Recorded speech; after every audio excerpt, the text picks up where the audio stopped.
Take my hand, baby, if you take my hand, finally you'll understand. Baby, if you take my hand, finally you'll understand. About 2 more blocks to go before I reach my destination. Perspiration, 97 degrees, I'ma need that hydration. Contemplating for the first time of buying a strap. It's only 50 feet from my current stance, but let's get jacked. And I can't do a thing besides walk on by.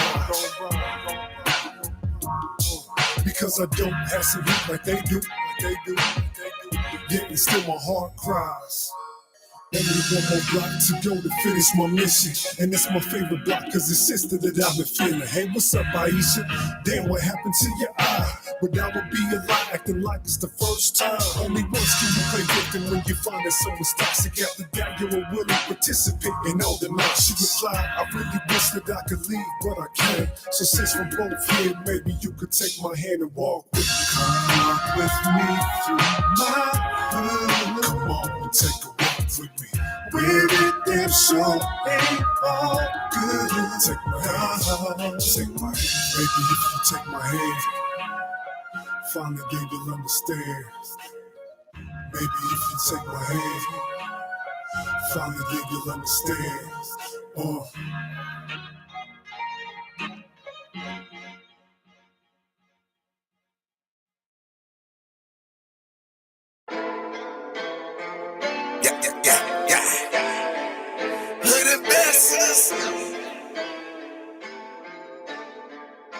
My diamonds get to dancing like Michael Jackson Thriller. My diamonds get to dancing like Michael Jackson Thriller. My diamonds get to dancing like Michael Jackson Thriller.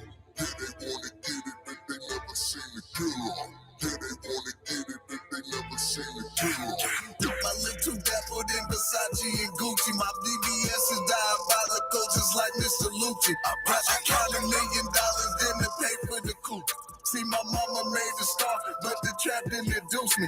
Yeah, my deliveries lavish, but I spit bars like a Uzi. I'm a monument walking and ain't nobody gonna move me.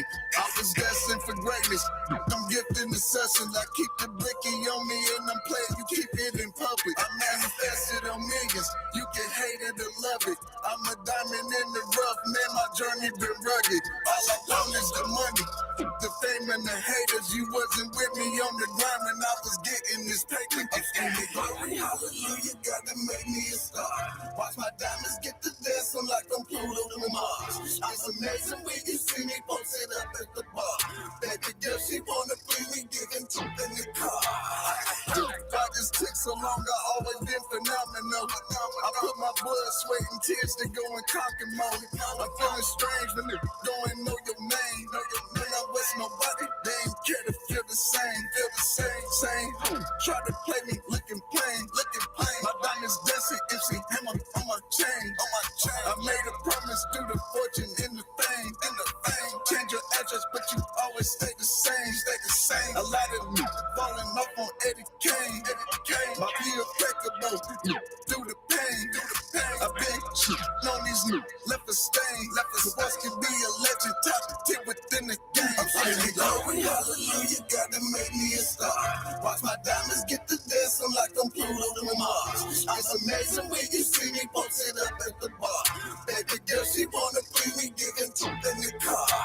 My diamonds get to dancing like Michael Jackson Thriller. My diamonds get to dancing like Michael Jackson Thriller. My diamonds get to dancing like Michael Jackson Thriller. Yeah, they wanna get it, but they never seen the killer. Yeah, they wanna get it, but they never seen the killer. Yeah, they wanna get it, but they never seen the killer. My diamonds get to dancing like Michael Jackson Thriller. Yeah, they wanna get it, but they never seen the killer. Right, all right. Boss family. Welcome to the Boss Morning Show. We call this day Winning Women Wednesday.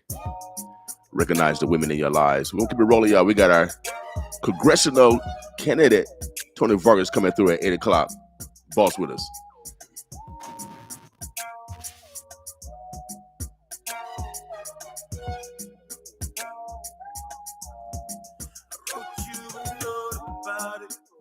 In my pit, never misunderstood, just read it again.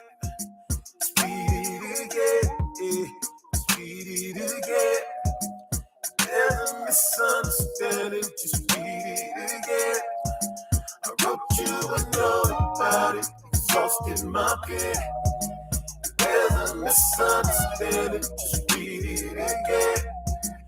Read it again. Read it again.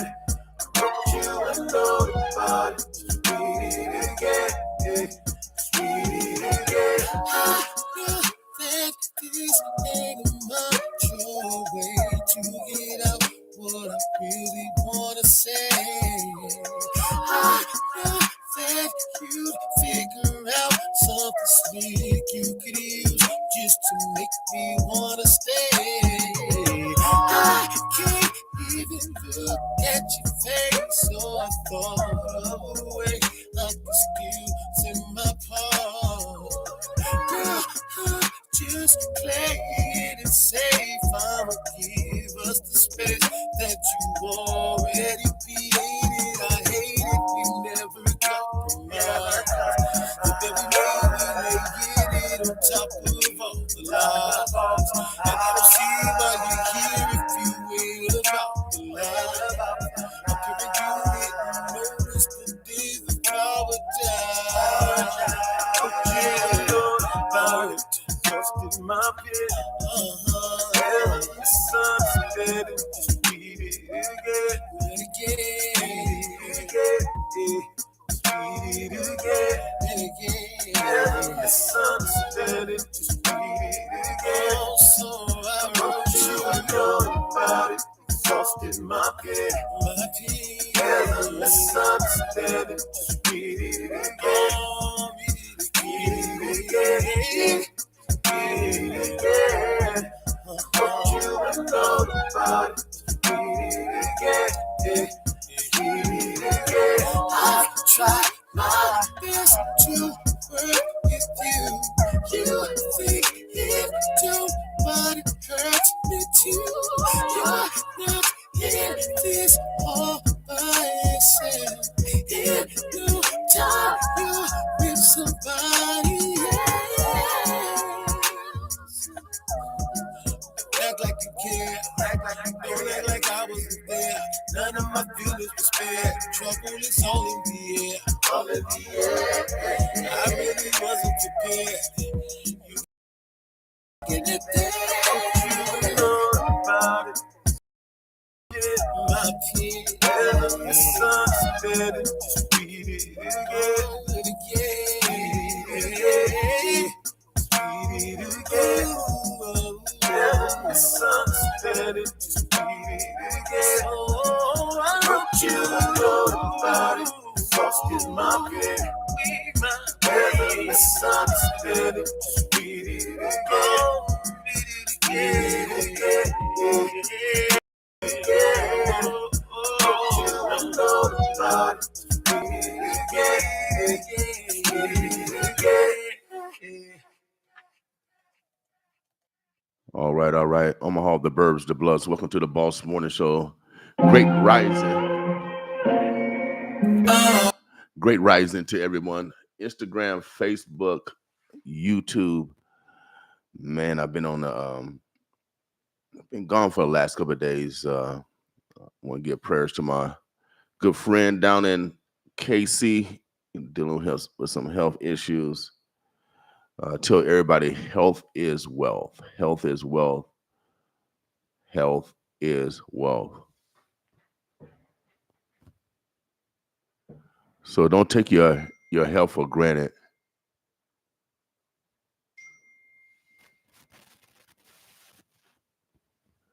Don't take your health for granted. All right?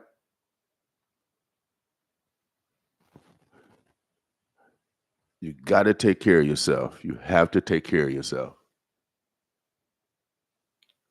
The real Mac, what's going on? Tennessee's in the building. I love Tennessee, Memphis. Oh, that's where my family. They call me William Jr. while I'm in Tennessee because my family side on my mama and my daddy side is in Tennessee. And when I go to Tennessee, I do not have to go to any fast food places because I can go to either family side, and they cooking. The women in the family are cooking. What's up, Jackson? Last time I was in Jackson, let me see if I got that cut. I caught a Uber from when I was in Jackson. I went to go see my homeboy mom's funeral, and I flew into Jackson. Then I hung out at Johnny T's in Jackson. So my Uber driver, I told him I own a radio station, and he said he does music, and so I'm gonna play his song. I forget his name. I don't think it's DJ the real Mac, but I don't know his name. Hold on a second, let me see. It says Navihon, Navihon. I don't know if that's his real name or not, but the song is called Winning. And we're gonna play it this morning since we got Tennessee in the house.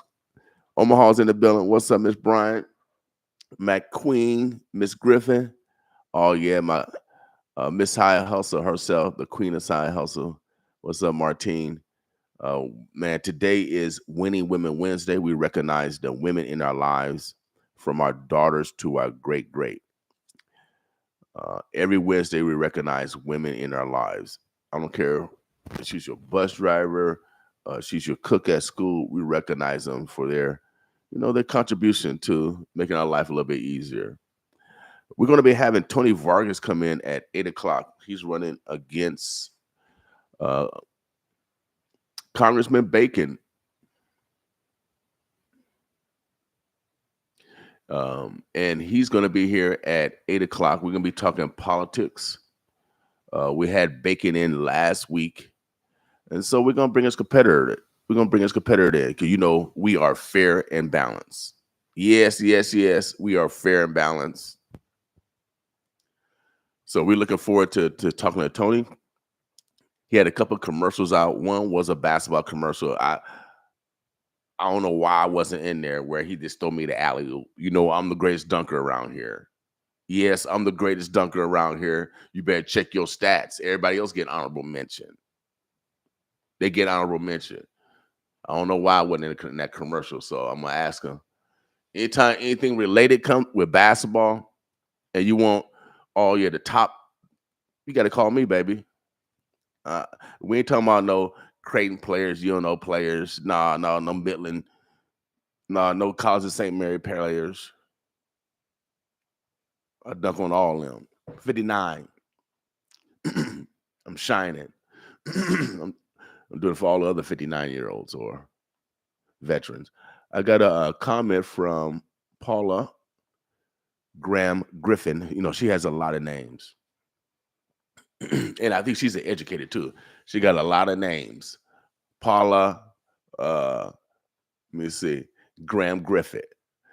Tony Vargas represent my area, and I voted for him in every election over a decade. I plan on contacting him about the issue of my accident and the accountability of those who caused it. This will be the determining factor for me.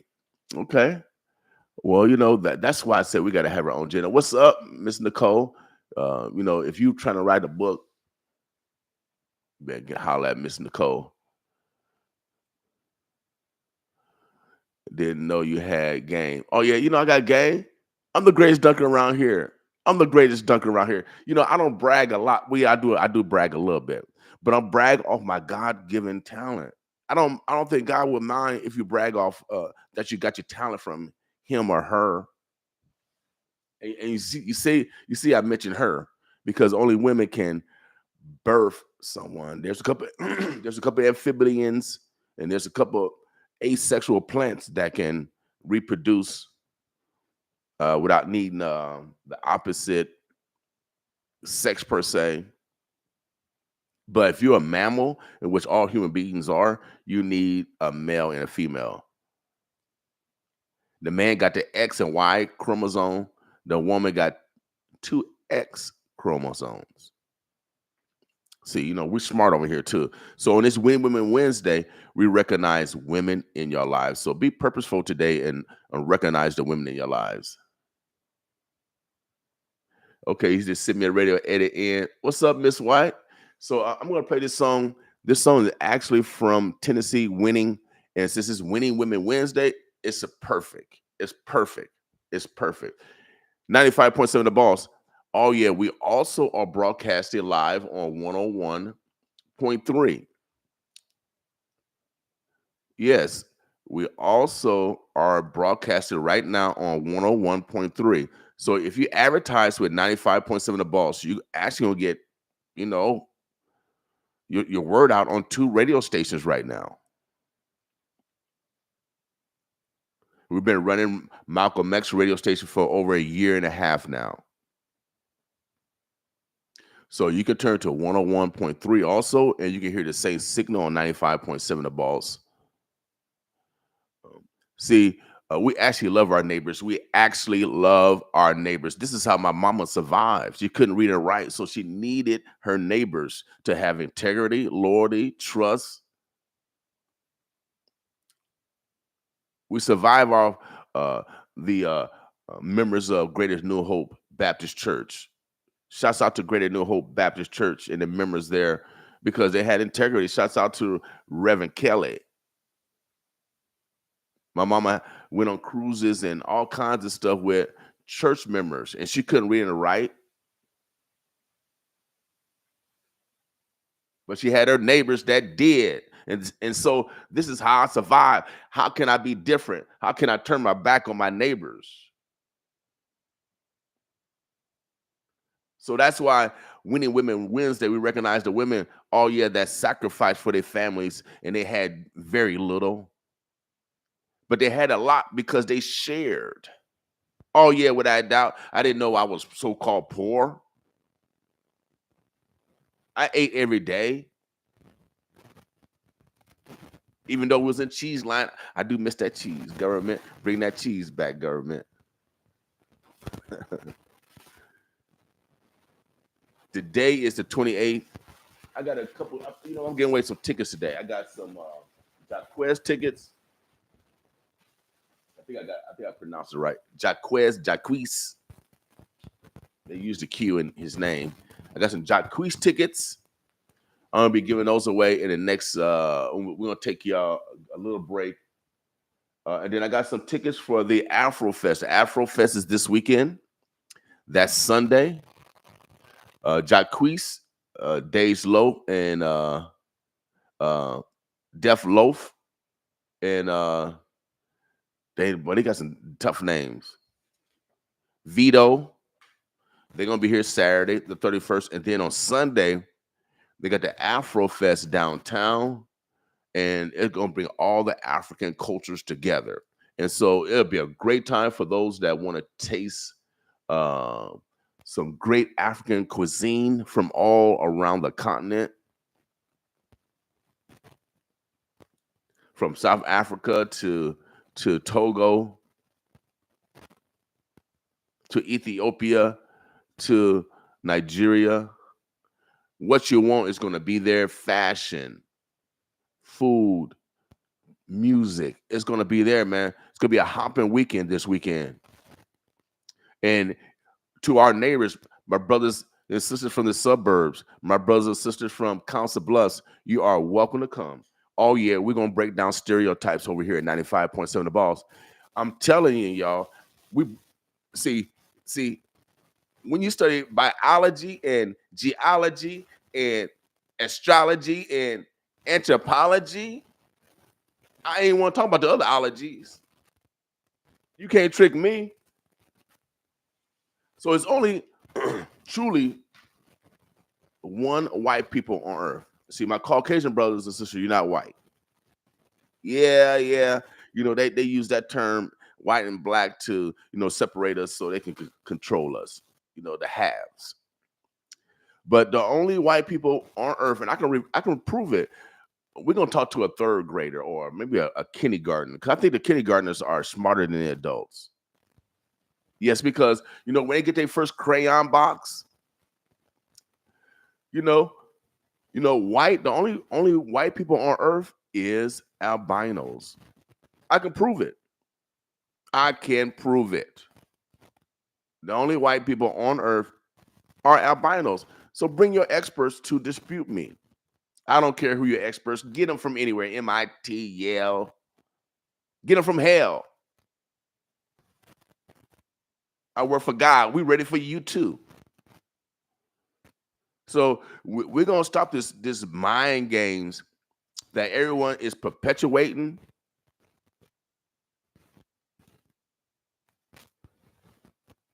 Yeah, we getting rid of these mind games, baby.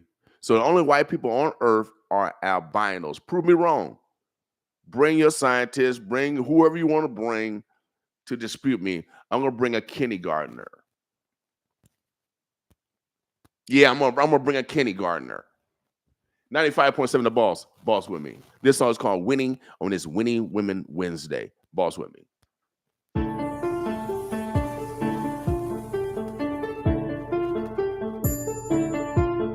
Women. Wake up on women. I wake up, I'm winning. That's how I'm feeling, cause I got some homies that died in the struggle. I got some homies that died in my hustle. Strong with the game, flexing my muscle. Flex on the measure like Irvin. Straight to the bank with that check to no spurgeon. Fresh out the lot and that foreign to swerving. Just hating cause they pockets hurting, but I'm on a mission to get it. New jury custom fitted. Look back one day. Said a young nigga did it. Said a young nigga Jackson, Tennessee in the building. for my team. Had to take a couple losses just to find out what it means. Now that I got it, can't let it go. They stay shining like never before. Straight from the bottom, came from below. You see it coming, I hit them some more. Look like a chick when I walk out the door. You know I'm spinning, then go get some more. You know they stopping the flow. Rock a little ice like I fell in the snow. I wake up, I'm winning. Get that check, I'm spinning. Paper like I printed. Rock expensive linen. No, I can't lose, I'm winning. I can't lose, I'm winning. Ain't gotta check the score. I'm ballin' to the ending. I wake up, I'm winning. Get that check, I'm spending. Paper like I printed. Rock expensive linen. No, I can't lose, I'm winning. I can't lose, I'm winning. Ain't gotta check the score. I'm ballin' to the ending. When they see you winning, they wanna speak. When they see you winning, they wanna freak. All about meals, I'm feeling like me. Chasing that paper, I'm running like Zeke. I came to win, I'm breaking my streak. Ballin' these haters a day of the week. I know they gon' lie, I know they gon' cheat. But I cannot fail, I'm feeling defeat. Feeling like Brady, I'm feeling the greatest. I'm rocking the latest. Pullin' Mercedes, then pull all your latest. You better guess me, you gotta be crazy. Cause I'm winning, it's really amazing. Butters gon' pop like it's my celebration. Put me some bands on every occasion. Soon as he leaves, she gon' see that location. Then make it clear like a standing ovation. But this winning. I hit the agents to buy me some Fendi. I keep it real like they do no pretending. Make a few million depending on winning. Came a long way from stretching the penny. Now when they see me, they know I got plenty. Now when they see me, Versace my linen. Thought it was over, it's just the beginning. I wake up, I'm winning. Get that check, I'm spinning. Paper like I printed. Rock expensive linen. No, I can't lose, I'm winning. I can't lose, I'm winning. Ain't gotta check the score. I'm ballin' to the ending. I wake up, I'm winning. Get that check, I'm spending. Paper like I printed. Rock expensive linen. No, I can't lose, I'm winning. I can't lose, I'm winning. Ain't gotta check the score. I'm ballin' to the ending. I wake up. I can't lose, I'm winning. Paper like I printed. Get that check, I'm spinning. I keep it real like they do no pretending. Chasing that paper, I'm running like Zeke. But I'm on a mission to get it. I'm ballin' to the ending.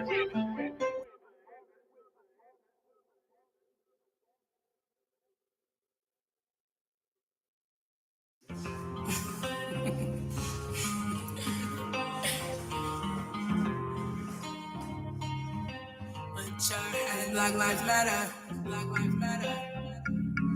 I said Black Lives Matter. Black Lives Matter. Listen, why don't we matter to you? Why does our skin color bother you so much? How come everything we do offends you? Is it cause we used to know him? Is it cause we used to care? Is it cause we're brave, we're fighters, and we ain't never been scared?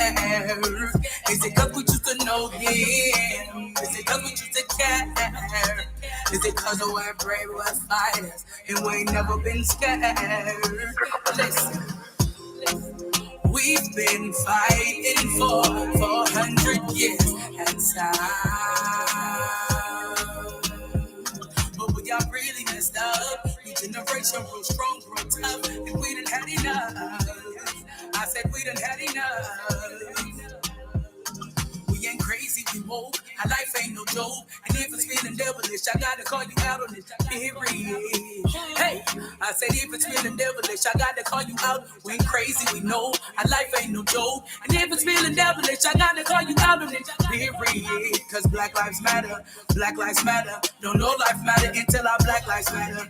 Don't shoot, don't shoot. Don't shoot, don't shoot. Don't shoot, don't shoot. Hallelujah. Hallelujah. I can breathe.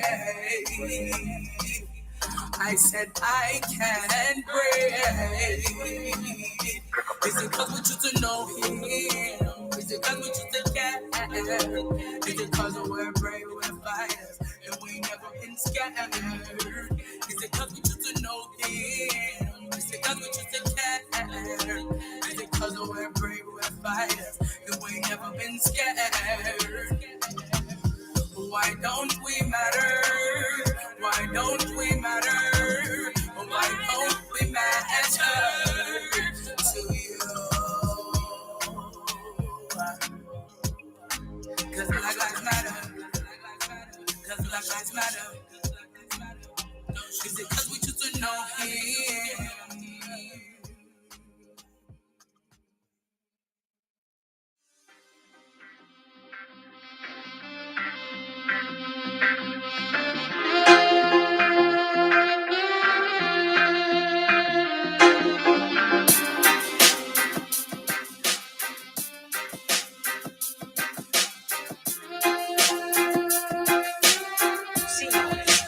We don't come for trouble. We not here to bring pain.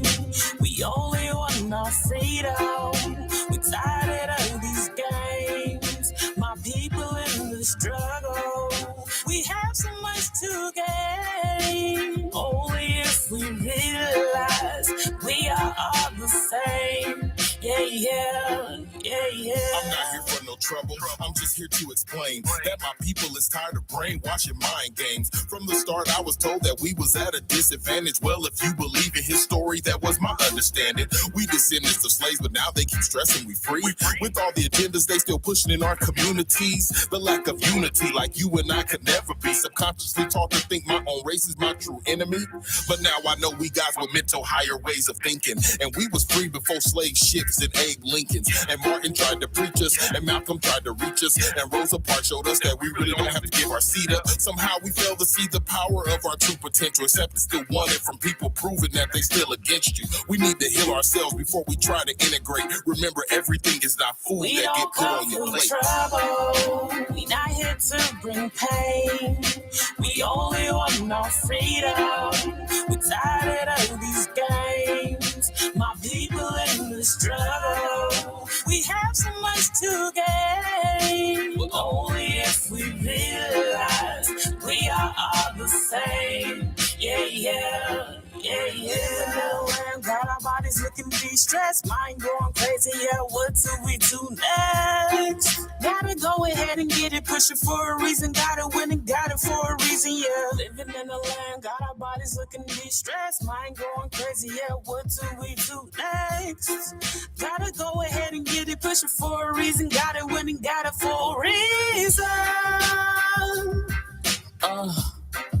My people bleed out, but why we bleed out? Kids is deep down.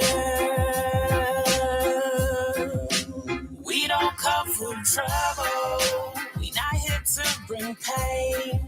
We only want our freedom.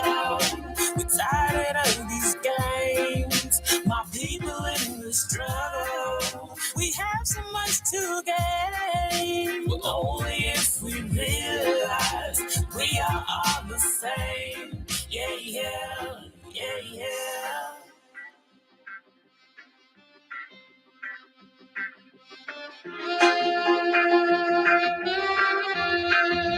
Hey, those last two cuts, that was Riel Kells. She's from, I think she's from Nigeria. And then she did a collaboration with, on that last cut with my man Sherman Wells. Again, we call this day Winning Women Wednesday. Martine's Miss Cross said that Martine is their flyer. You can put a group page for the festival. Again, the festival, we got 2 events coming up. Okay, hold on a second, man.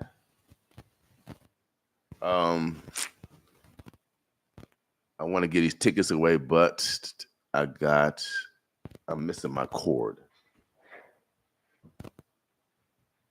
Let me find my cord so I can take a phone call. I wanted to give away some tickets, so I got to find my iPhone cord. I did a gig this weekend. Shouts out to the Player Kings in Papillion. Oh yeah, the Player Kings. They had a prep rally this weekend. And, you know, we got boss listeners out in the suburbs. I keep telling y'all, baby. They know who the boss is. We got the #1 morning show, without a doubt. Everybody monitors us. Yeah, they monitor us. They don't think they don't know. Well, you know, I'm pro law enforcement. My daddy Air Force, you know, I was just at the air show. Shouts out to Offer Air Force for putting on a great air show this weekend. Took my grandkids over there, man. They loved it. Shouts out to all the pilots. For those that want to be a pilot, you know, they teach it right over at UNO. We need to get our young people. There's a couple young people, black males, and I know a sister, a black female I know that's over at UNO now, several, learning how to be pilots. We need to introduce our children to something new. Just because we couldn't do it don't mean they can't. Let's introduce them to new things. You never know what they will want to do. Now, every time I take my grandkids somewhere, they want to do this. I want to do this. I want to box. I want to do this. So I'm going to introduce them to a little bit everything.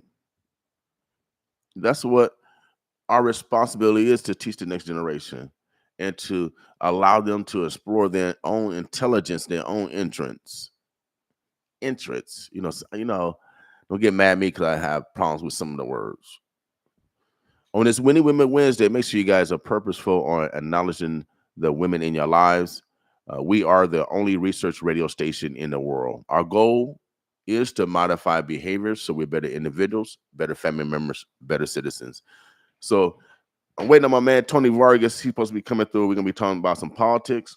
You know, he's candidate for Congress. He's going to be going against Don Bacon. I think there's just their 3rd round. He came really close last election. This election is going to be a little bit different. You got Harris on top of the ticket versus Biden or Obama.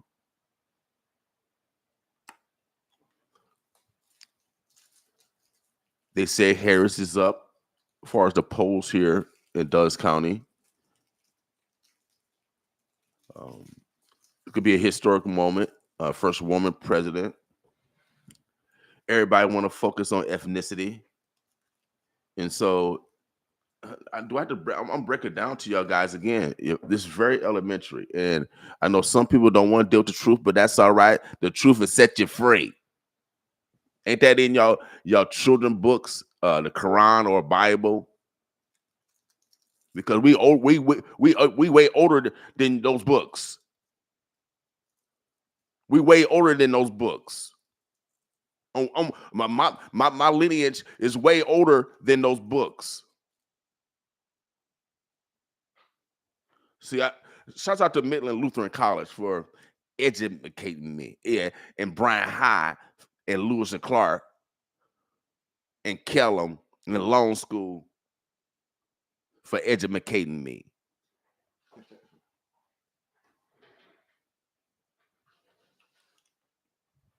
It's hard to go back being ignorant when you have gone through those great institutions.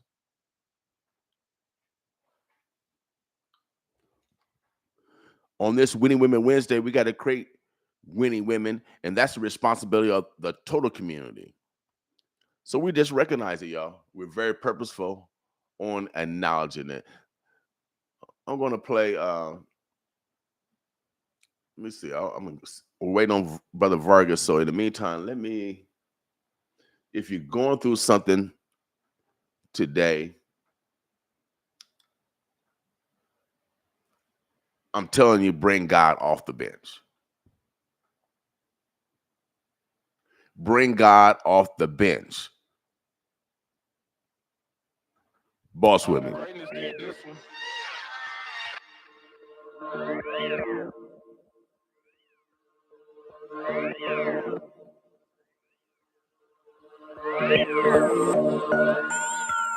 Yeah.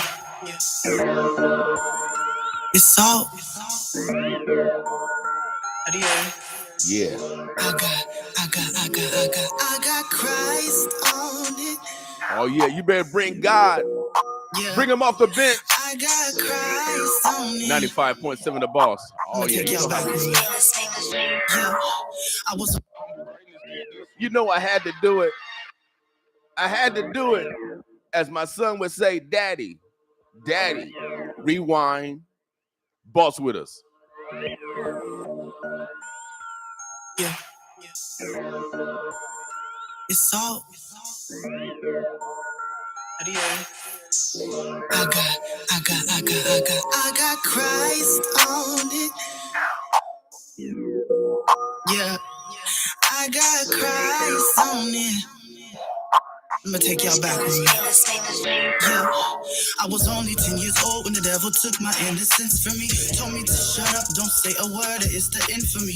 Grew up a little faster than I should, living sinfully. Hit 13 and that's all she wrote, the rest was history. Grew up in the church, pops a pastor, mama first lady. Just to go home to live in darkness, my life felt so crazy. Never shady, spitting truth, it really hurt, I promise you. Y'all rarely took the time to understand what was happening under your roof. I cried for rice, no starry nights, my life a film movie. Not talking popcorn and candy, but gruesome facts exclusive. This ain't a sad song, just wanna share some heat about how my life was little house on the prairie to nightmare on Elm Street. Only share my testimony. See y'all out there like me, ain't no more being discreet. Time to war in these streets, not over flesh and blood, but over these principalities. I never really thought he had me, but I got Christ on it. Yeah, I got Christ on it. I got Christ on it, yeah. Coming from the trenches, ain't nobody really listening. They just wanna make assumptions about your life, creating distance. It's resistance, pay subscription, demons lurking, that's their mission. But what you gonna do when you start switching up your position? Lean on God, he's the one that got you this far.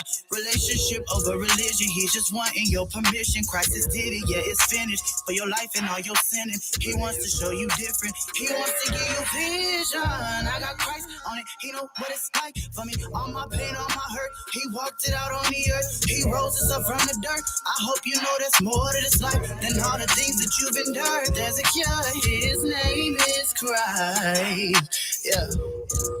Oh, his name is Christ, and he wants to get you right. He wants to bring you back to life. Yeah. I got Christ on it. Yeah.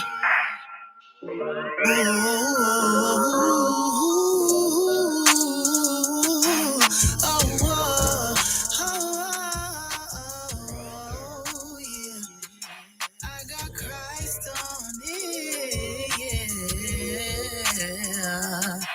No, it says in Romans 12:2, do not be conformed to this world, but instead with a transformed mind, be renewed.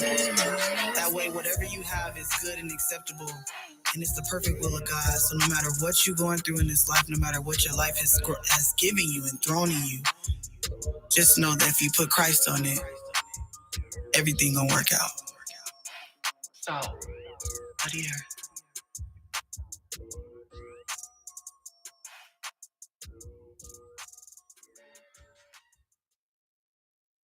Oh yeah, if you're going through something today, or if you want to accomplish something tomorrow, you got to bring God in the game. You know, everybody got their own variable for the curator. Y'all do y'all, because I ain't trying to mess with y'all. You know, sometimes they call me Reverend New Hope, the only hope you got.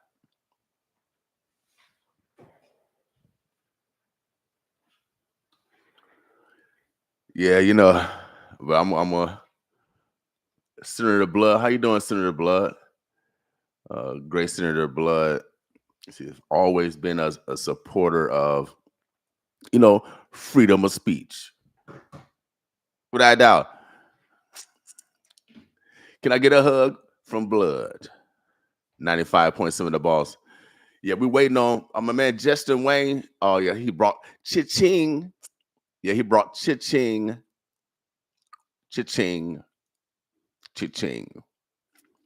Shout out to Senator Wayne, my man, brother Vargas. You know, he had to drop off kids. You know, he is a father. I love being a father. I love being a grandfather too.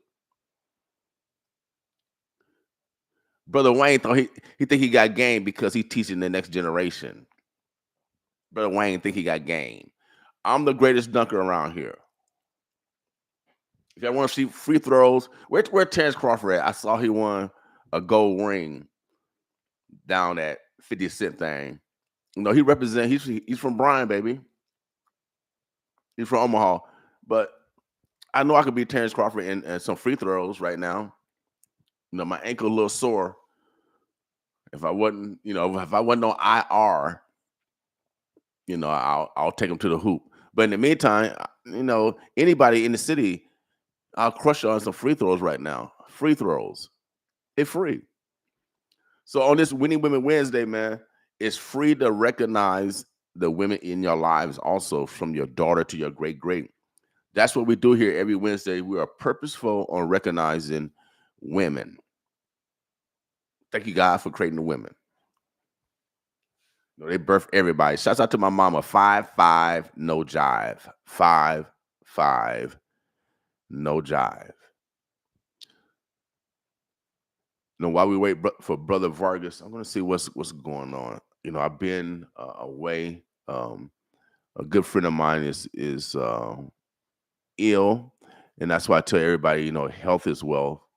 So be purposeful on taking care of yourself. We have Phil Rooney from the health department that comes in or calls in now, and gives an update on what's happening in regards to Douglas County. I know there's a new variants out in California. There's some type of mosquito out east that's carrying another virus. So I know we'll probably talk about those issues this Friday. So stay tuned. We're gonna make sure that we provide you with information so you can make the best decisions in your lives, without a doubt. Health is wealth. We're coming up on our 10th year anniversary. 10 years broadcasting on 95.7 The Boss. It would not be possible unless Obama and Lee Terry, Republican Lee Terry, working together. And now we got Brother Vargas. We had Congressional Congressman Bacon in last week. My conversation with Bacon, he said he was happy that this district is purple. He said that you actually get more things done in a purple district. And obviously, both of these gentlemen are competitors. And I'm gonna ask, Vargas the same thing. Does he like this district being purple? Is it being competitive, and does he have the same conclusion that you get more things done in a purple district? Said when it's slanted more Democratic or slanted more Republican, then there's less things that get done because they don't have to do anything because they got the majority of the vote on their side and they're gonna do what they want to do. But in a purple district, you have to do what both sides want to do. You got to have the ability to cross the aisle. And this is why I always bring it back to my mama again. Because when I was driving her out to West Omaha to clean uh, my my Caucasian brothers and sisters' houses, and when I picked her up, my mama never bad mouthed or talked bad or uh, taught me racist things, even though she had to clean our Caucasian brothers and sister houses in order for her to pay my orthodontist bill because I had braces, or to help me through college because I was in college. Sometimes people sacrifice if they want to see the next generation soar.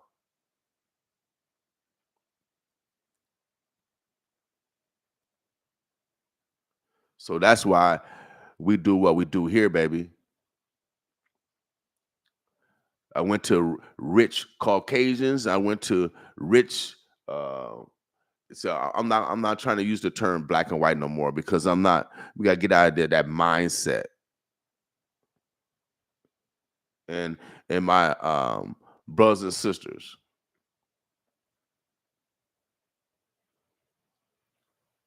both said no. The rich brothers and the rich Caucasians, they all said no. But you know who said yeah? God did. And by Lee Terry, former Congressman Lee Terry, uh, getting the local community radio act, local community radio act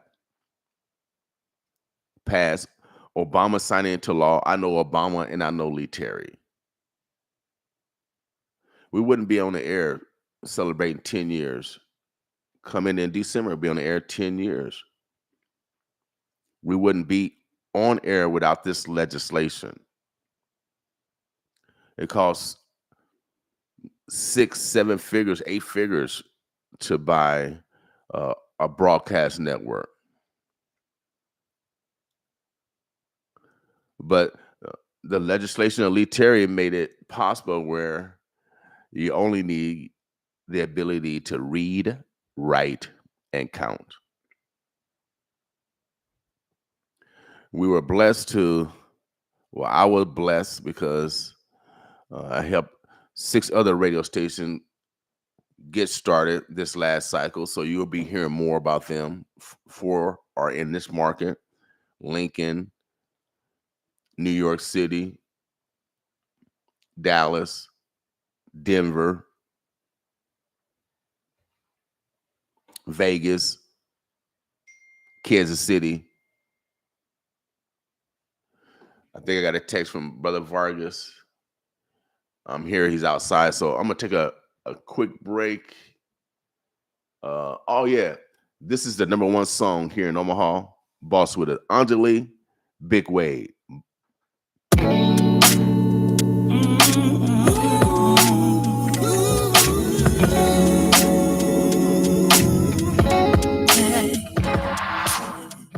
It ain't no love, sweeter than the love that comes from you. Sweeter than the honey on the honeycomb.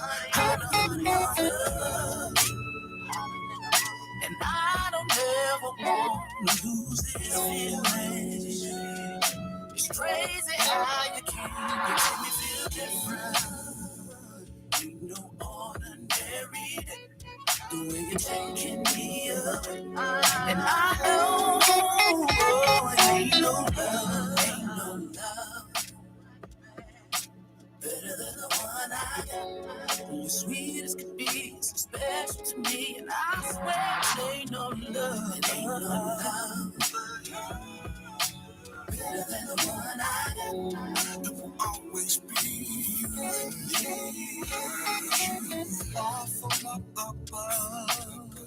Bright as the sun, baby, I can't get enough. I'm so excited just to have your love. Even when things get tough, you lift my world up. Girl, you're my doctor when I'm sick. Give me that feel-good medicine. Hold me close to thick and thin. Hope this love will never end. Ain't no love,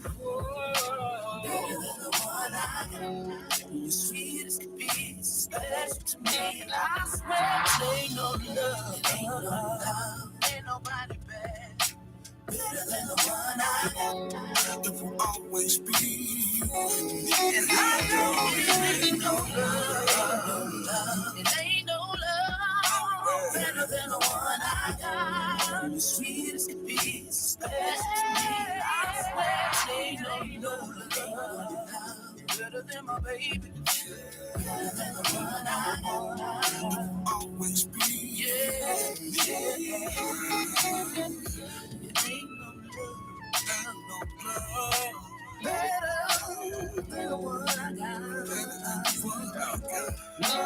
Ain't no love better than the one you got. You know, I heard that from one of the elders. Oh yeah, so I'm trying to save y'all some heartache. I'm trying to save y'all some heartache on this Winning Women Wednesday. Ain't no love better than the one that got, because the grandfather said he said that, sometimes we be out there chasing love. Let me get this Instagram right. Get the Instagram right. He said sometimes we be out there, chasing love. But we should love the one that actually love us. So take advantage of it. If someone love you, oh man, love them back, because you chasing other love and it don't be coming through. You wasting your time on this Winning Women Wednesday. Omaha, the birds are blessed. We got our guests in the house. I got some light issues. I'm gonna change this lighting behind us, so we looking good.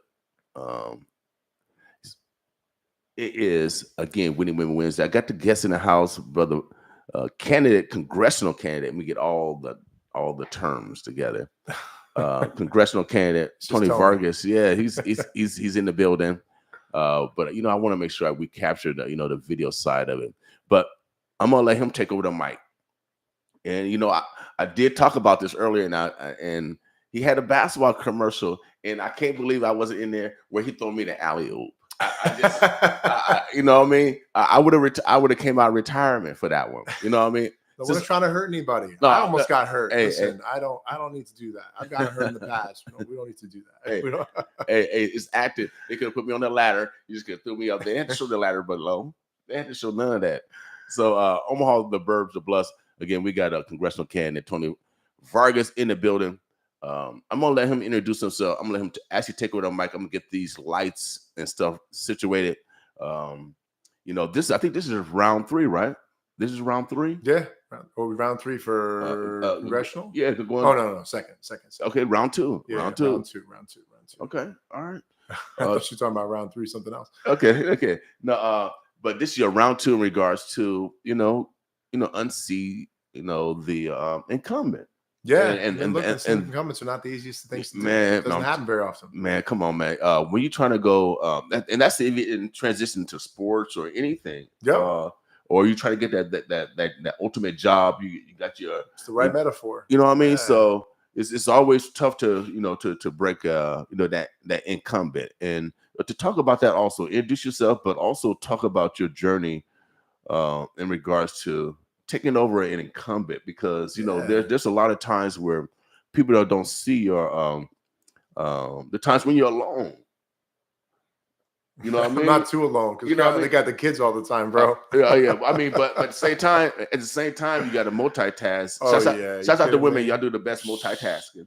Man, my wife is doing some incredible multitasking. Without doubt. We she is holding down the fort right now, and up at 6 a.m. washing dishes. That's what I did this morning, right. Trying to make sure we get the house in order. She was up late making sure to get the kids' lunches ready, right, and get everything ready for school. So we do the right tag team. We get things done. Okay, cool. So I'm gonna let him come on up. Oh yeah. So they can make sure they can hear you good. Go ahead, introduce yourself, and tell us about your journey in regards to taking down an incumbent. Yeah. That's hard, man. I'm telling you, it's hard. It's true.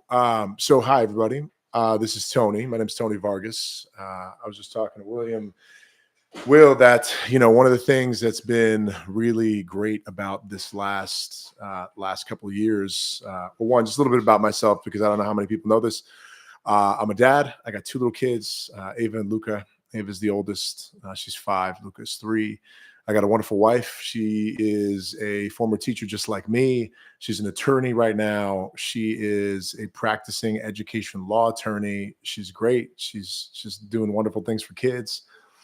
But that's how me and my wife met. My parents are actually first generation. I'm first generation in this country. My parents originally from Peru, but they came to the States because, well, they didn't think they were going to get what they needed for their kids in the country that they were born and raised in, and they believed that the American dream was a real thing, but sacrificing everything for me and my brothers was a big deal. And so we moved to the States. My parents moved to the States. I was born on the East Coast, and look, I fell into doing like public service. I was a teacher. I love teachers. This is an important part of my background.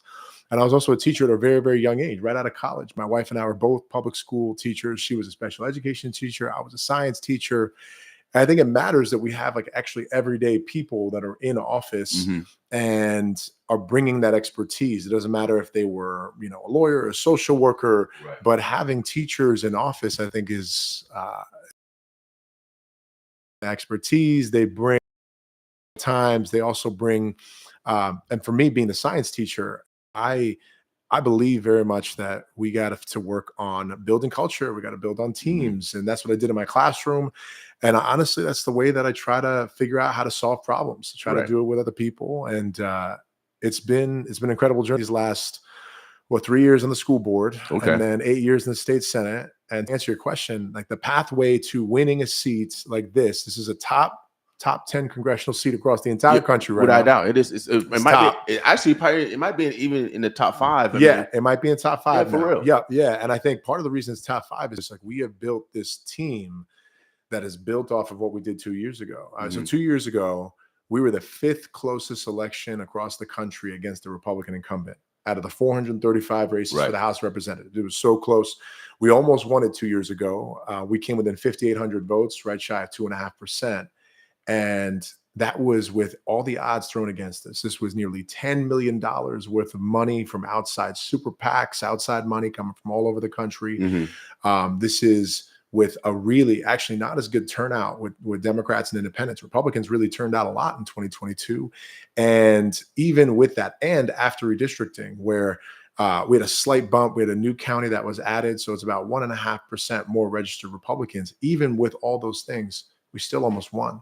And so the recipe is right now building on the good things we did last time, which is basically being out in the community, talking with people. We got a field team that I am so incredibly proud of. We've probably knocked on 10, maybe even 12 times more doors than we did at the same time 2 years ago. Yeah. Are you getting Republicans to vote for you? Oh yeah.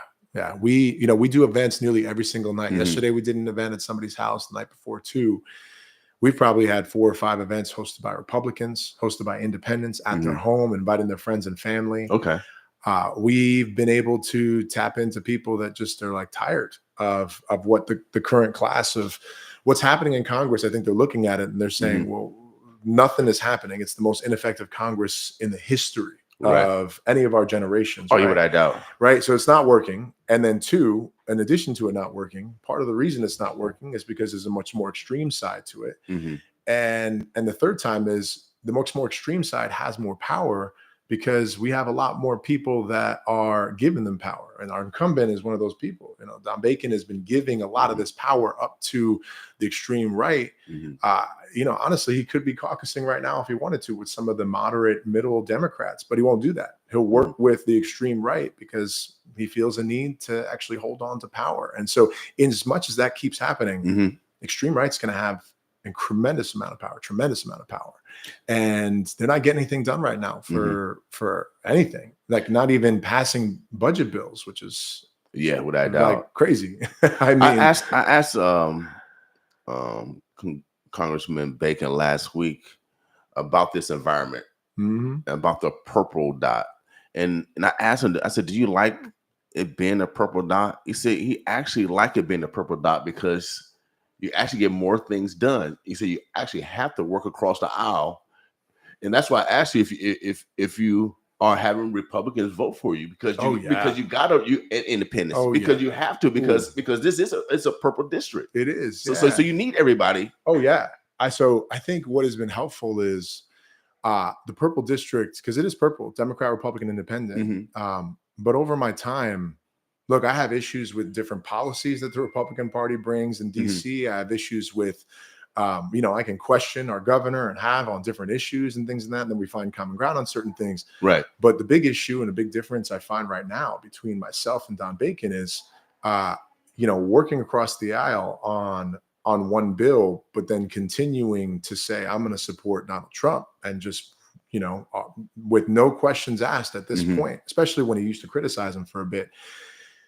I think that there's a lot of people here, especially the Republicans that support us, that are saying, look, if you can't stand up to Donald Trump, and if you can't question him and put him in check when he needs to be put in check, especially right now, well, then what are you going to do when you're in office? And I've told people very frankly, like, look, I've had my criticisms of the Biden administration, on spending too much or on not targeting their student debt relief, bills. That doesn't help people like my dad that didn't go to college. Like they get nothing from that. And I've been openly critical of that because I think it's healthy that I'm questioning policies that my administration right now, in terms of like the Democratic Party's administration right now, has had and still will do it. But that's not what we're hearing from Bacon. And so the purple dot's important to me. I want to make sure that we are talking to people, moderates, moderate Republicans, independents, all of them. We've been getting supporters left and right across the entire party structure, and libertarians, people that are tired of, there's a lot of Republicans in Congress, not our Republican friends in Nebraska. I'm talking about Republicans in Congress that are a lot more focused on trying to tell people what books they can and cannot read, trying to put more regulations and more barriers on the things that we are learning. Also trying to tell women what they can and cannot do with their bodies and their decisions. And it's like, why? What are you doing? Do you think we are lawing ourselves to death? I mean, by going back and forth, we actually are taking away our freedoms indirectly, man. Because being a science teacher and I know over here we're smart, and being a former probation officer and being black, and being a male, I go to Congress and I see all the laws, and then I see the Democrats, Republican fight, and then they make this. You guys make this law, they make this law, and then it restricts all of us. Not every single solution, not every problem needs to be solved with legislation. Right. I mean, I'm a firm believer in that. Like I brought bills that have been introduced, and then we don't push them because we actually figure out a way to solve the issue without doing any legislation. I remember I've introduced a couple bills in terms of housing and changed some regulations, and then Department of Economic Development changed some housing. This was really early in my career, changed some housing legislation. I remember I brought an elections bill that pushed to have extra hours for people to be able to have the election commission opener. And I had conversations with the election commissioners, and they decided, look, we're going to do this on our own. You don't have to pass a law or even try to push this. Okay. And then we found a pathway, and we didn't have to pass a bill. And now Douglas County has had since then a consistent after hours ability to go to the election commissioner, because who can go from between 9 to 5, right? Like if somebody wants to change their voter registration or actually vote early, you should be able to go after hours, and they do that now. So I didn't have to pass a bill, which is really good. So sometimes we do pass too many bills, and sometimes it's necessary to pass bills when we're trying to like crack down on, we pass bills on trying to make sure that we're addressing, grooming in schools or like child abuse in schools. We want to make sure we're passing actual laws that are trying to be preventative on different things. But like sometimes we got to loosen the belt. That's also you mentioned earlier that you've been a former teacher, and to me, education is the foundation of everything, because my mom couldn't read or write. And so I took this very, very seriously when on regards to education and the limit of education. You see, UNL is made a decision to whatever how you feel about that office. Because when I went to Midland, there was no office like that. Probably when you went to school, there was no office like that. No. How do you feel? Will it make a difference? You think, especially Oh, you in Lincoln, yeah. and so you in a body that have to work with each other. Yes. Yeah, we got to work with each other. Look, But also, UNL is a great influence. UNL surrounds that body also with infrastructure, and a lot of legislation is passed so they can have the extensions departments that they have and the extra whatever they have, and it's through the legislation. But you being of brown skin, I'm brown skin, yeah. and even our Caucasians are you're not white, you are light brown because you get tan. We're gonna talk about this issue because the haves always try to put white, black, and all this separation stuff to keep us fighting amongst us, but it's not so. The only white people on earth are albinos, and I can prove that. I can bring a kindergartner in here, and they'll tell you the same thing because they got the Indian crayon box. You can't get tan out of white. It's impossible. So we need to get out of this mind frame of separation based off of some kind of genetics. We have way more similarity than dissimilarities, and so you've been a man of color, Yep. of a darker hue. Mhm. So you had to go over those obstacles also, right? I have, yeah. I mean, so I think two things that came out of this. Yeah, look, I'm very proud to be Latino. I've been, a Latino teacher. My kids that I taught, 100% of my kids were kids of color. Mhm. And also thinking about my time on the school board.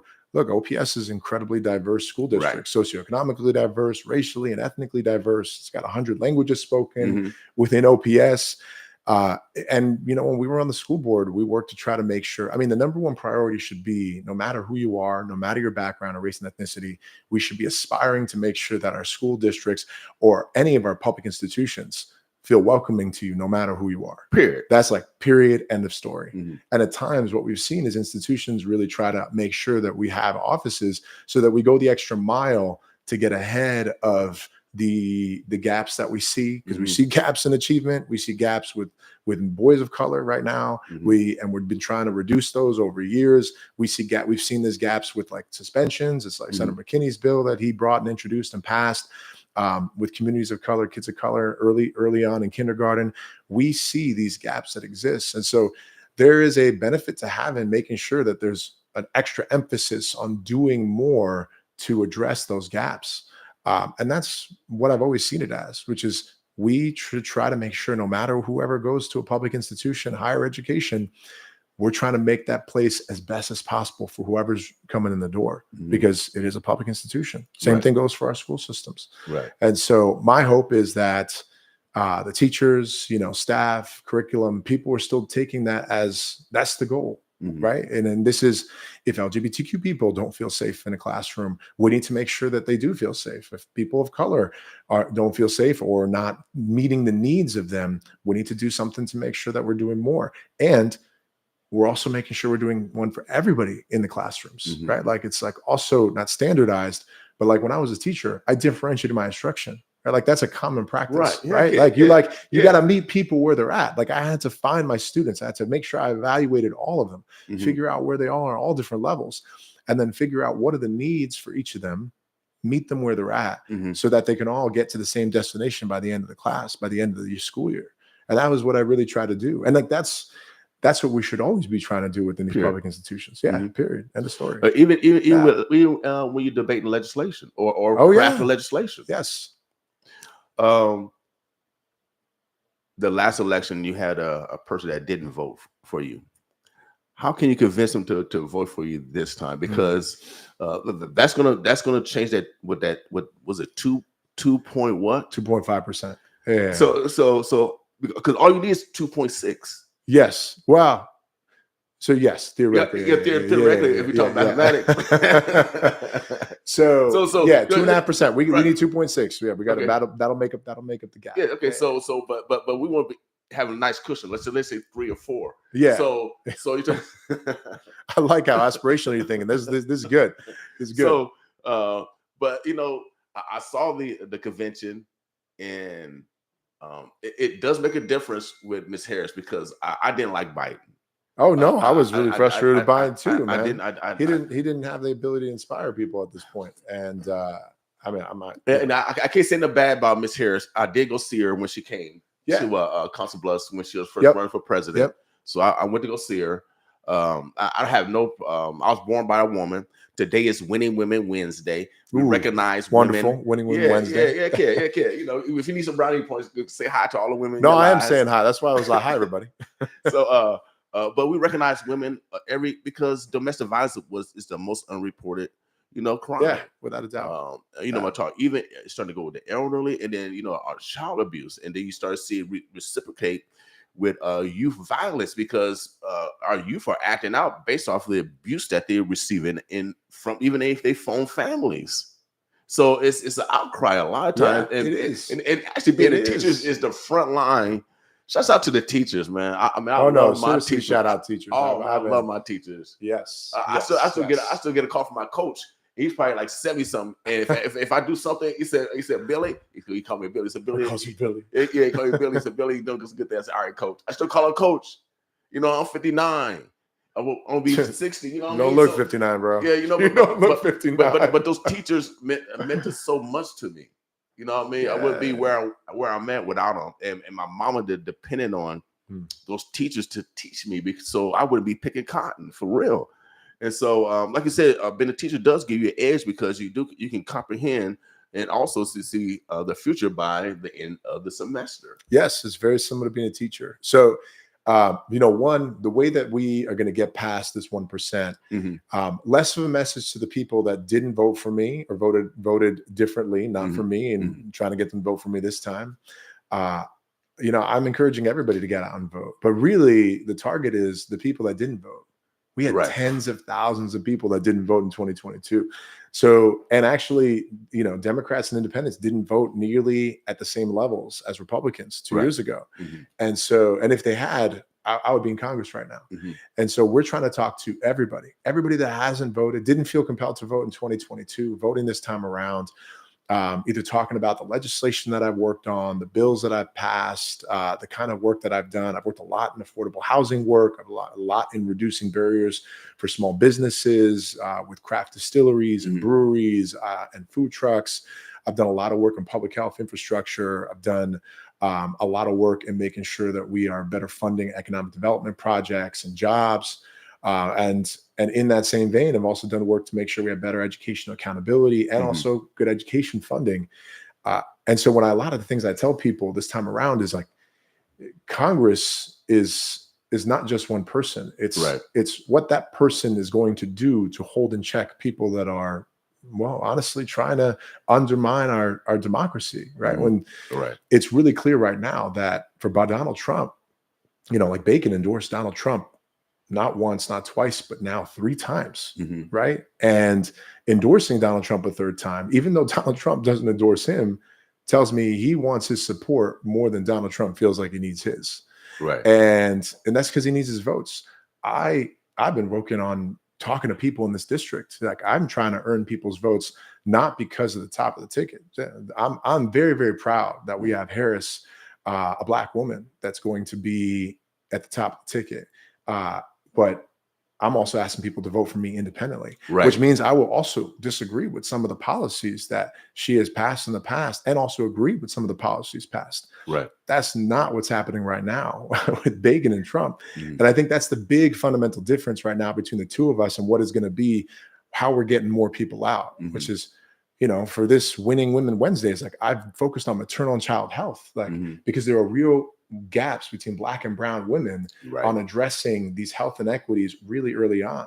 I saw it for my wife, and I've been working on passing policies that address those gaps. We passed a bill, Senator Michaela Cavanaugh, Senator Wishart, and I, expanding postpartum Medicaid coverage from 2 months to 12 months. This means that women before only had 2 months of coverage under Medicaid, which is crazy, by the way. That's crazy. And now they have up to 12 months. Which is incredible. And we're trying to make sure we're addressing these gaps. And I want to make sure that people know this is the kind of things that I want to work on. These are the kind of things I want to work with. These bills got passed because Republicans supported me, by the way. And I think that matters a lot. Bacon mentioned you last week in regards to abortion. He said that you want to have you. He said it's okay. He said that you said that it's okay to have abortion for someone that's 8 months pregnant and they still go get an abortion. All right, everybody. So I hope everybody's listening to this, because this is the reason why. What's the main reason why I'm running? The first is I find it very frustrating that somebody can go up and try to hide their positions the entire time right now on abortion. So Congressman Bacon, one, is telling a lie. There's never once that I said that. The number one thing that I've always said is I'm not a physician. He's not a physician. We're not doctors. We're not healthcare professionals. And when you try to tell women on Winning Women Wednesdays, right? When you try to tell women what they can and cannot do with their body, you are telling them that you don't trust them. And Don Bacon is saying, basically, I don't trust you as women. And if I did, I wouldn't tell you what you can and cannot do. This is speaking from somebody that was raised Catholic, and I want as few abortions as possible in our communities. Right. But in doing that, that's the reason why I passed bills to try to make sure we're addressing teenage pregnancy in schools. One of my first bills, worked with the Catholic Conference on it, so we can make sure we're making it easier for people to make good decisions that are informed. But that decision is not my decision. That decision is left up to women and their physicians. Right. And Don Bacon is trying to hide from his position by, well, honestly telling lies about me, because he's really concerned that people are going to look up his voting record. Don Bacon was an original co-sponsor of the Life at Conception Act. The Life at Conception Act was a full abortion ban in the Constitution with no exceptions for rape, for the life of the mother, or for incest, and absolutely no carve-outs for IVF. And he didn't just co-sponsor this once. He co-sponsored it 3 different times. And now he's hiding away from it because he knows that is out of step with how people feel. They like their freedoms. They respect them. They want them. And Don Bacon trying to tell my 5-year-old daughter and my wife what they can and cannot do with their bodies and say, I don't trust you, and trying to hide from it. Oof. I mean, I have a problem with that, but I know that women across the state, we've been hearing it resoundingly, not only have a problem with that, but are going to make it really, really clear on November 5th. We're not going to hold him accountable to his co-sponsorship of these bills and then trying to hide from them. Well, what other myths out there or misinformation that's out there about you that you may want to address? Because that I'm a bad basketball player. Look, I put it out there. I want people to know. No, so I mean, there's a few. I mean, one, and I did mention that. I mean, next time we'll call you for the basketball ad, because I played basketball in high school. Wish I could play in college. I wasn't good enough to play in college, but I still play nowadays. Although people in the legislature know I've injured myself many a times, so I've been in boots and I've been out, so I can't go too hard.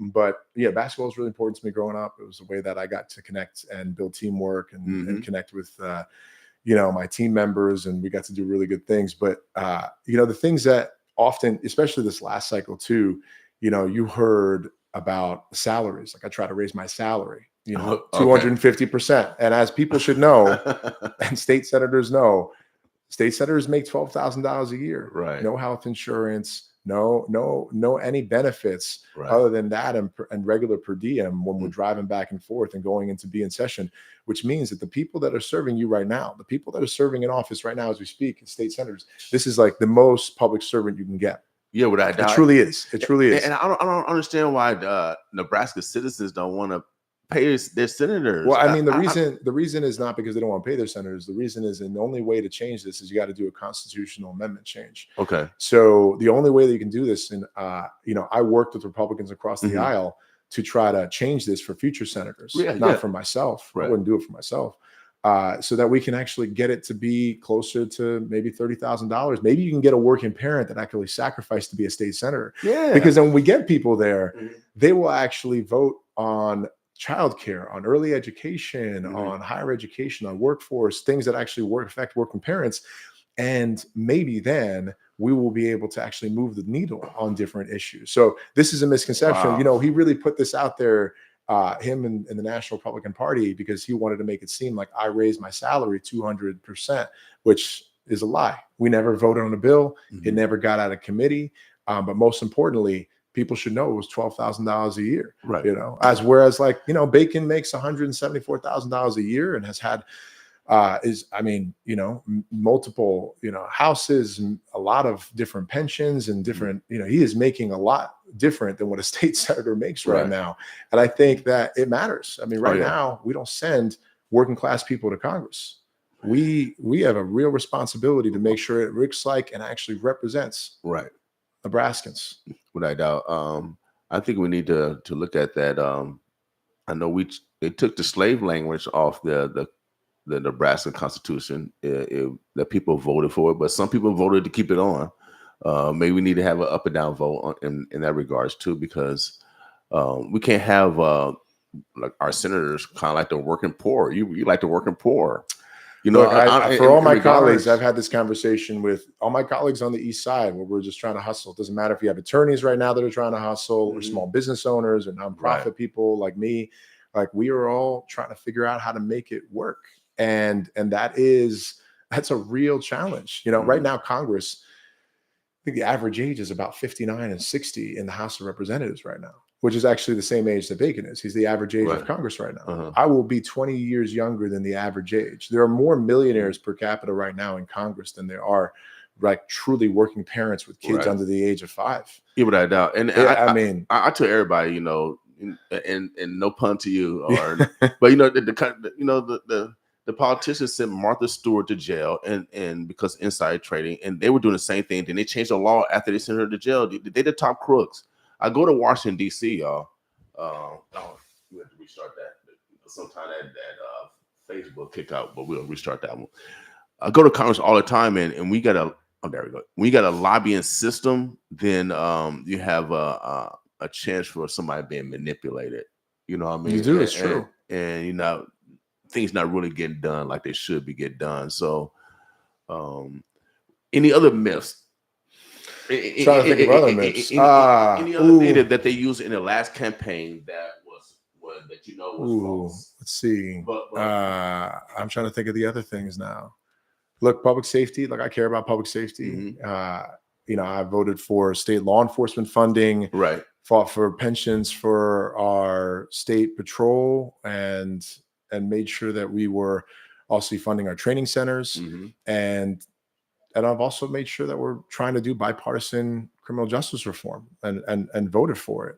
This is not something that was led by the Judiciary Committee, and Senator Wayne was really trying to do some real corrections reform.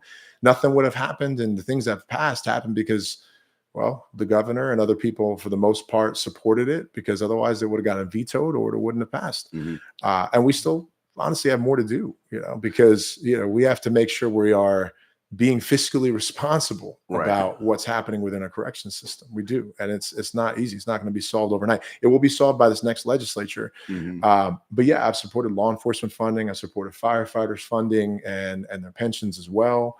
That's something that they really try to hit me on a lot. But I love this community. This is a place not only where my 2 born and raised Nebraska kids, the reason why we started a little bit later is because I was dropping my kids off to school this morning. That's an important part of all this. And the other part they'll probably say is, I know Bacon says this a lot, that I'm the most liberal state senator in the Nebraska legislature. And I think if you ask some of the other state senators, they would disagree with that.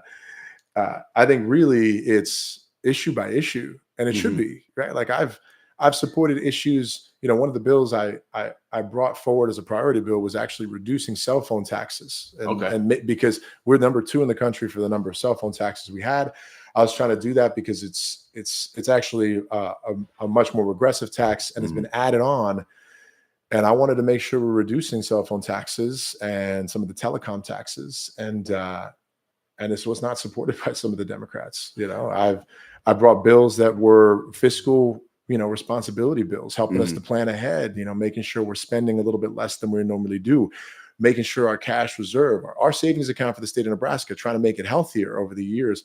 Those bills have passed the legislature, signed by Republican governors. And so these are just examples of when I have actually tried to focus on cost of living, trying to reduce costs and have worked across the aisle to get things passed. And so I think that's one of the things that we want to make sure we also dispel, because that's going to be a lot of what he says, which, you know, I find it interesting. He's going to say that about Harris. He's basically going to say that about any Democrat.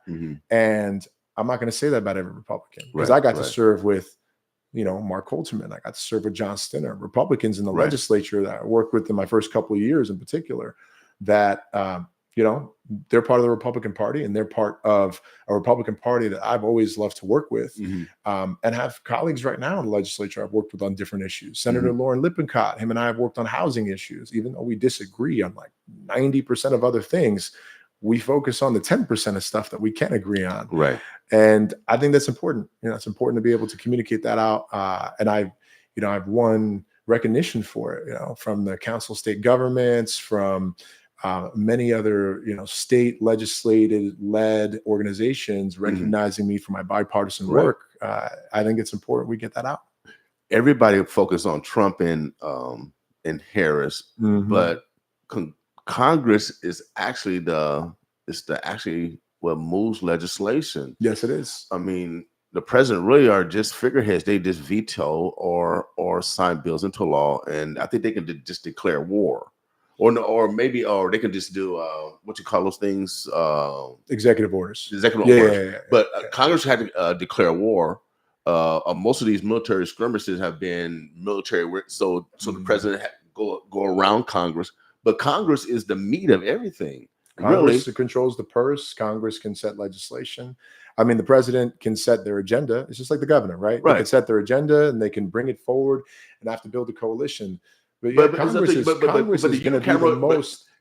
Even here in Nebraska, Congress is going to set the standard for legislation. Yeah, they're going to set the standard for how we spend. So this is a very, very important seat. Period. So I mean, so when people come talk to me about Trump and Ms. Harris, see, y'all not really learning about politics. Everything's controlled in Congress, y'all. I got this radio station because I followed. You guys, everybody need to just watch Schoolhouse Rock. And we need to get just taught simple civics. I don't know if they even play Schoolhouse Rock, but that's how I got this legislation. Everything go through the House first, and then we got to participate in public notice. Yes, where we can participate in the rulemaking. We as citizens can do that, y'all. Yep. But I think this is the one difference, right? Which is, it's been very clear that Project 2025, which was pretty much drafted by Donald Trump's former administration and the Heritage Foundation as a template for what to do when they're in office. Right. The executive branch can do a lot to strip away freedoms and change rules and regulations. Same way the governor right now can change Department of Economic Development, Department of Education, Department of Corrections, and can do it in his vision. And it's really clear. Trump has a playbook in Project 2025. Everybody should be Googling it. It's a real thing. And this plan will present a real threat to democracy. And Bacon hasn't even looked into it or read it. Okay.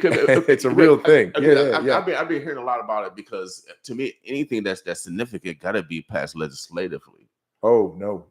And so you talking about he could change administrative things. Yes. That. And this is going to be where you use executive power, right? And the question is, who's more likely to use executive power? I think right now executive power is used by both sides, Democrats and Republicans. You know, executive orders. However, if they remove administration, if they start taking people that are in staff positions and start putting in people that are overly political rather than actually governmental, they can change. And it's happening all across the country. But right now, this is something that playbook, Project 2025, is the playbook for Bacon and for Trump to change our democracy. So you know, guys, I'm trying to get with these sides, left side, right side, up and down. So is that the right side, the left side doing that, or doing that book? That's the right side. Okay, so not the right side. This is like the conservative, very, very far right extreme side of government politics. Okay, so what is the other side doing to because they're not afraid, they put the plan out. So what's the other team doing? No, this is true. So this is why I love conversations. Because as a competitor, why are you worried about why are you worried about their plan when you can make your own plan to contradict their plan? They put their playbook out because what the plan does. Right. The plan does. So you talk about like the Office of Civil Rights. If they come in and then change the Office of Civil Rights and they say that civil rights isn't an issue anymore, which you and I know is an issue and has been an issue, and there's a reason why we have it, and it's a reason that it is continually funded and supported. But these types of offices can be changed very, very quickly because of administrative changes. Now, what you hear right now from, let's say, let's Harris and Walls, they're putting out their policy priorities and they're not afraid to stand by them. You know, they're talking about trying to do a middle class tax cut. They're trying to make sure that the child tax credit is reinstated and reinforced. They want to make sure that they are reducing costs of living, investing in affordable housing, first-time homeowner credits and funding. They're talking about it very, very plainly. The other side doesn't want to talk about Project 25 and they refuse to embrace it because they know that it's real scary. And so they won't embrace it publicly. They won't even talk about it. Bacon says he won't talk about it, and neither will Trump or Vance. Why would they release the plan then? Because it has to be done on that level. Oh, they've been trying to hide from it recently. You can Google it. They've been trying to step away from it because they know that they're afraid of their own plan. I think your own words are actually wonderful, which is, what's the problem with the plan? Why would they be hiding from their plan? Right. Why would they be scared to talk about their plan? I know. I understand that, but as a competitor, they put their plan out. You just develop your own plan to beat that plan. Oh yeah, and right now, like for example, you know, I can talk about part of my plan. I want to make sure we're reducing barriers for working class people to get housing. I want to make sure we're strengthening public health infrastructure. I want to make sure we are controlling our costs and not spending behind our means. Like, yeah, I got plans and I got things I want to do. Right. But I also think it's important that I'm okay with being frank about my plans. Why are Bacon and Trump and Vance afraid to talk about their plans within Project 2025 and are hiding from it and not embracing it? So, I mean, it's a real question, and it's the question people should be asking. It is. But I'm also a realist, and I look at the current environment. It's terrible for. I'm a black male. We are an endangered species around here, for real. We're the only city where the incarceration rate has went up for the last 15 years. It's gone down. We had 43% of our children in foster care are black. Yeah. The infant mortality rate is 2 times higher than every other ethnicity in Nebraska. So 2025, we're gonna worry about 2025 and the stuff of the juvenile incarceration rate. We just had 4 kids shoot a man as one of the youngest as 11. And you talking about 2025? You're talking about something that has not even happened when we're dealing with real problems now. So to me, that's when people get off on all these tangents, worry about something. Well, I mean, it's something that hasn't happened, but don't want to deal with the real problems of every day that we deal with every day. Because you guys who just had a special session dealing with the property tax, dealing with stuff really right now. Yes, we do. So why are we? Yes. Why is the other side giving energy to a 25 plan? Yep. Because that starts on January 1st. I mean, look, this is very similar, right? Like when Governor Pilling got elected to office, he enacted his goals, who he's going to hire, how he's going to change departments and agencies. And we actually saw this last year when he started cutting back on Department of Health and Human Services. You talk about foster care. He proposed a cut to foster care because he can. Right. And withholding funding so that foster care can spend their resources. Terrible. I mean, but it's true. But this is been terrible ever since. Well, I mean, this is true. And you know that because you developed legislation trying to clean it up. Yes, and we've been trying to clean it up. But the point I'm trying to make is because the office that I'm running in Congress starts on January 1st, when there's a playbook that talks about undermining so many aspects of democracy and agencies and trying to strip away people's rights and doing that much more.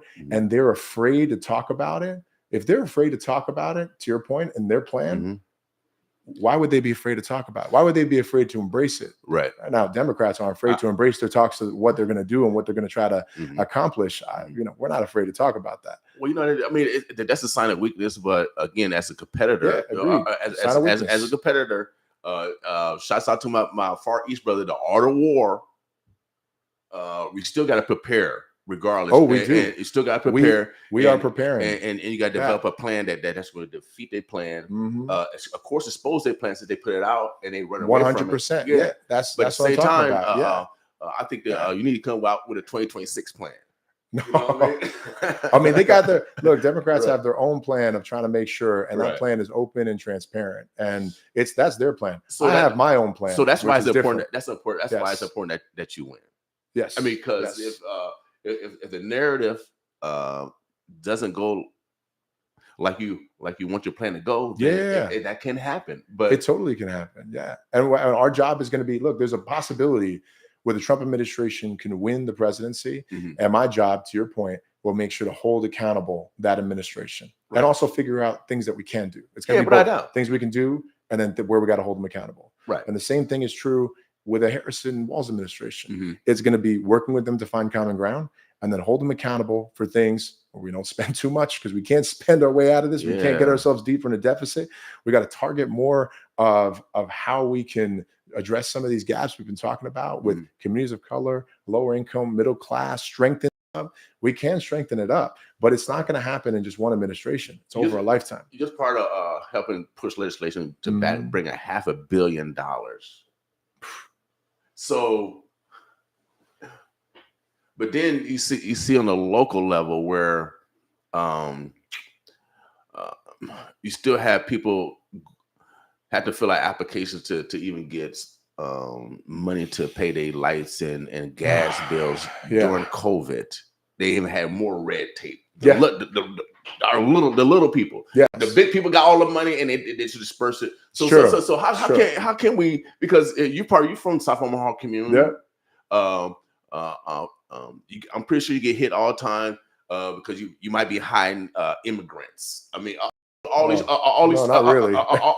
stereotypes that are put against Black or Hispanic males in regards to, are they legal, or you got your documentation. Oh, that's the other thing that they're going to try to make an issue. Yeah, because I'm Latino. Yeah. So all these stereotypes, which make the far right or left not vote for you. So that's what I'm saying. Yeah. How can we get rid of all these? I mean, this is a great example. So there was a Republican U.S. senator that brought an immigration bill and made the Biden administration negotiate on it and come to a point where that Republican U.S. senator was bringing a bill and had a compromise, and it came to the U.S. Senate. And the only reason it didn't pass, the only reason it wasn't voted on and passed, was because Trump said, don't do it because you're going to take away a political win.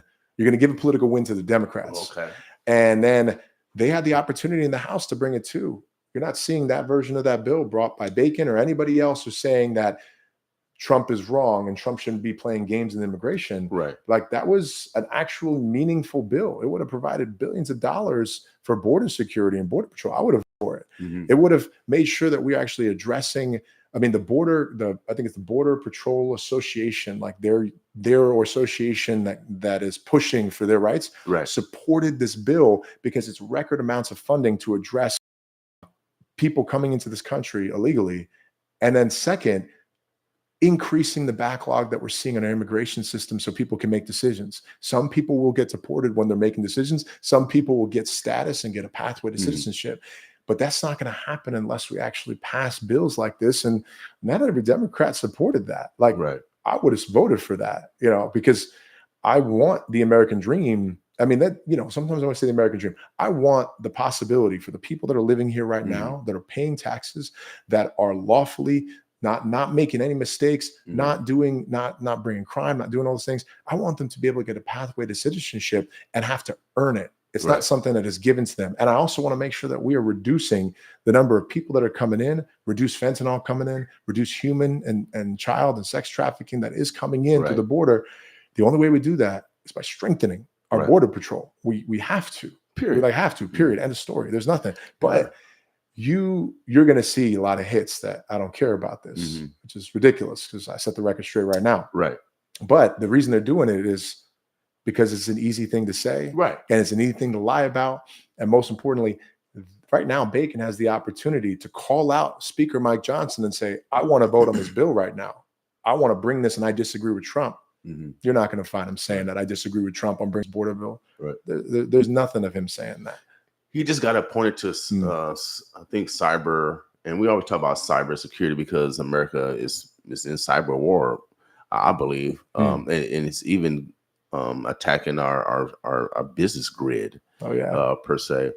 We're giving a lot of money to Israel and Ukraine, and then but we got veterans over here on the streets as well as mothers being evicted because most households are led by single women. How do you feel about the war?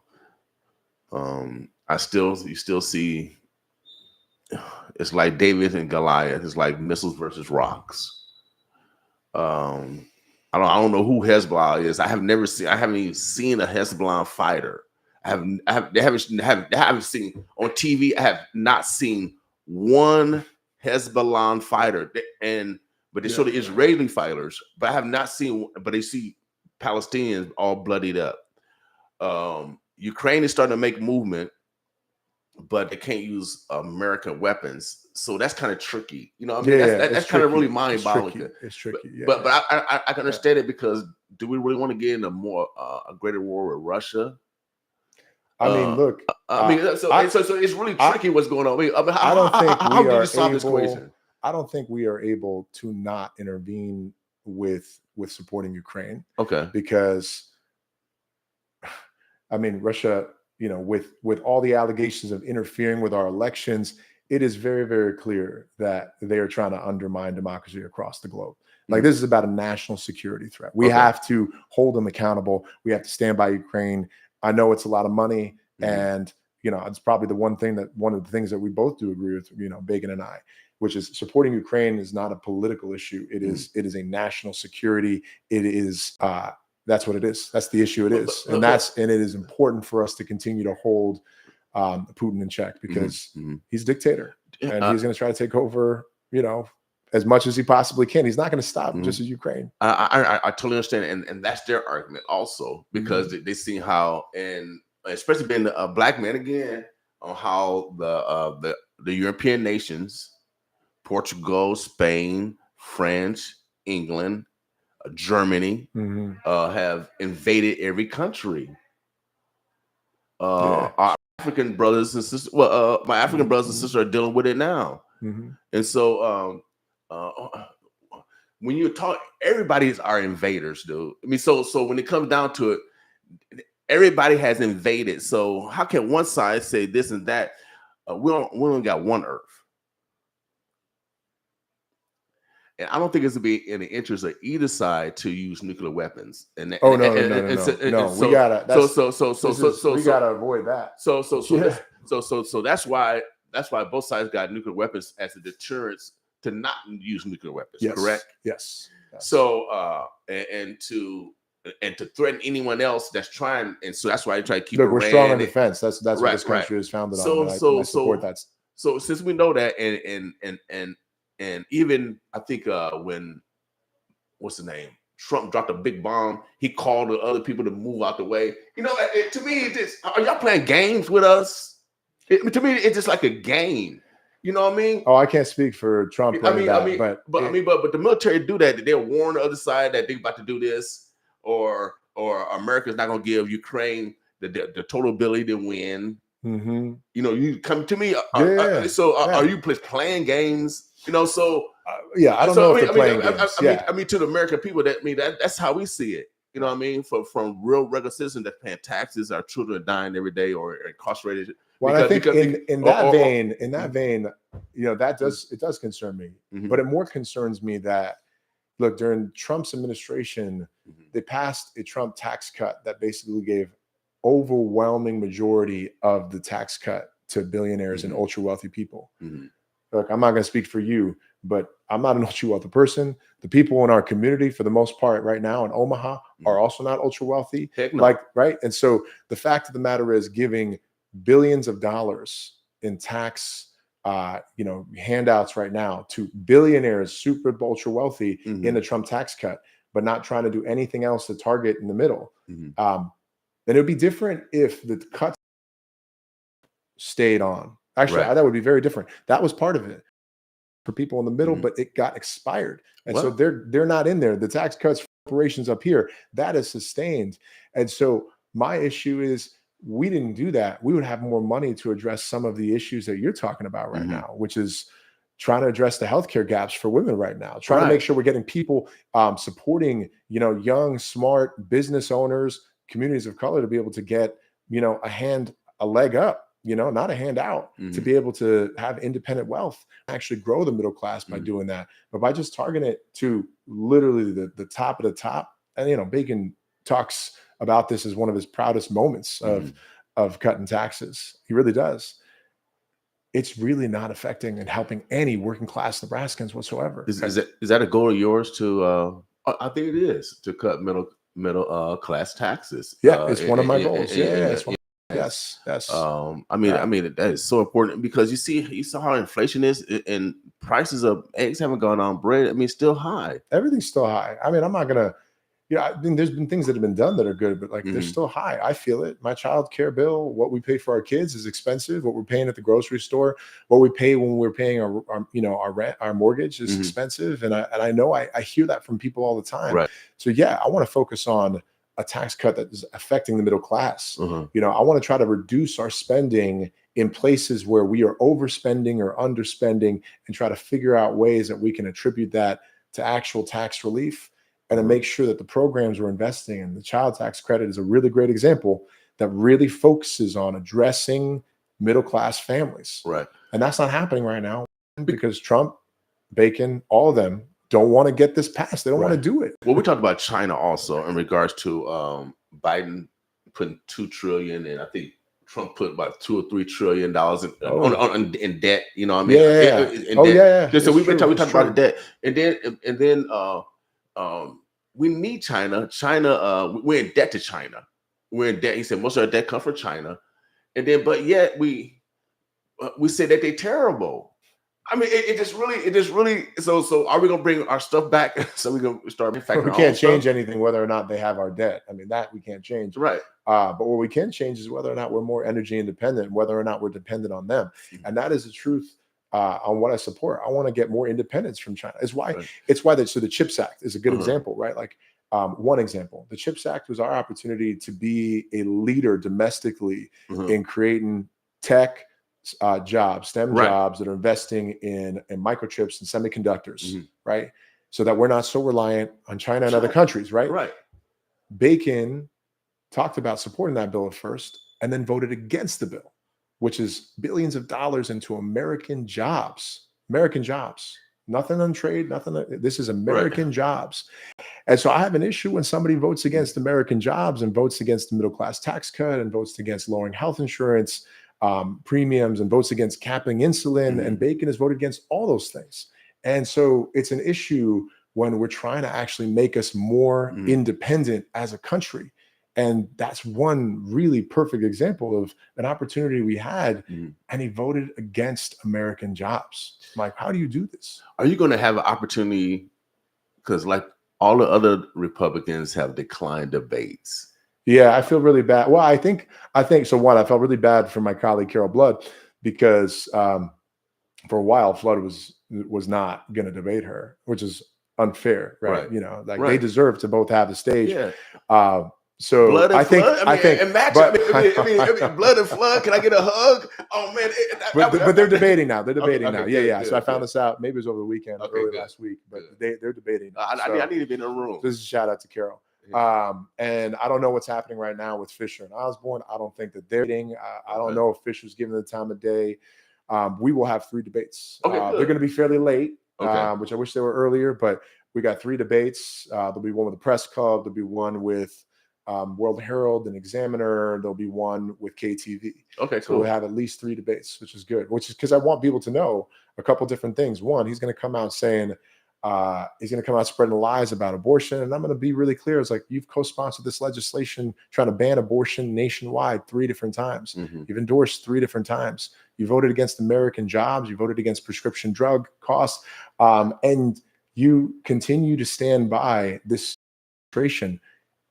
even though you criticized it 2 years ago, simply because you care more about their power and you don't have enough of backbone to have your own independence. You're just going to support them because you need their votes.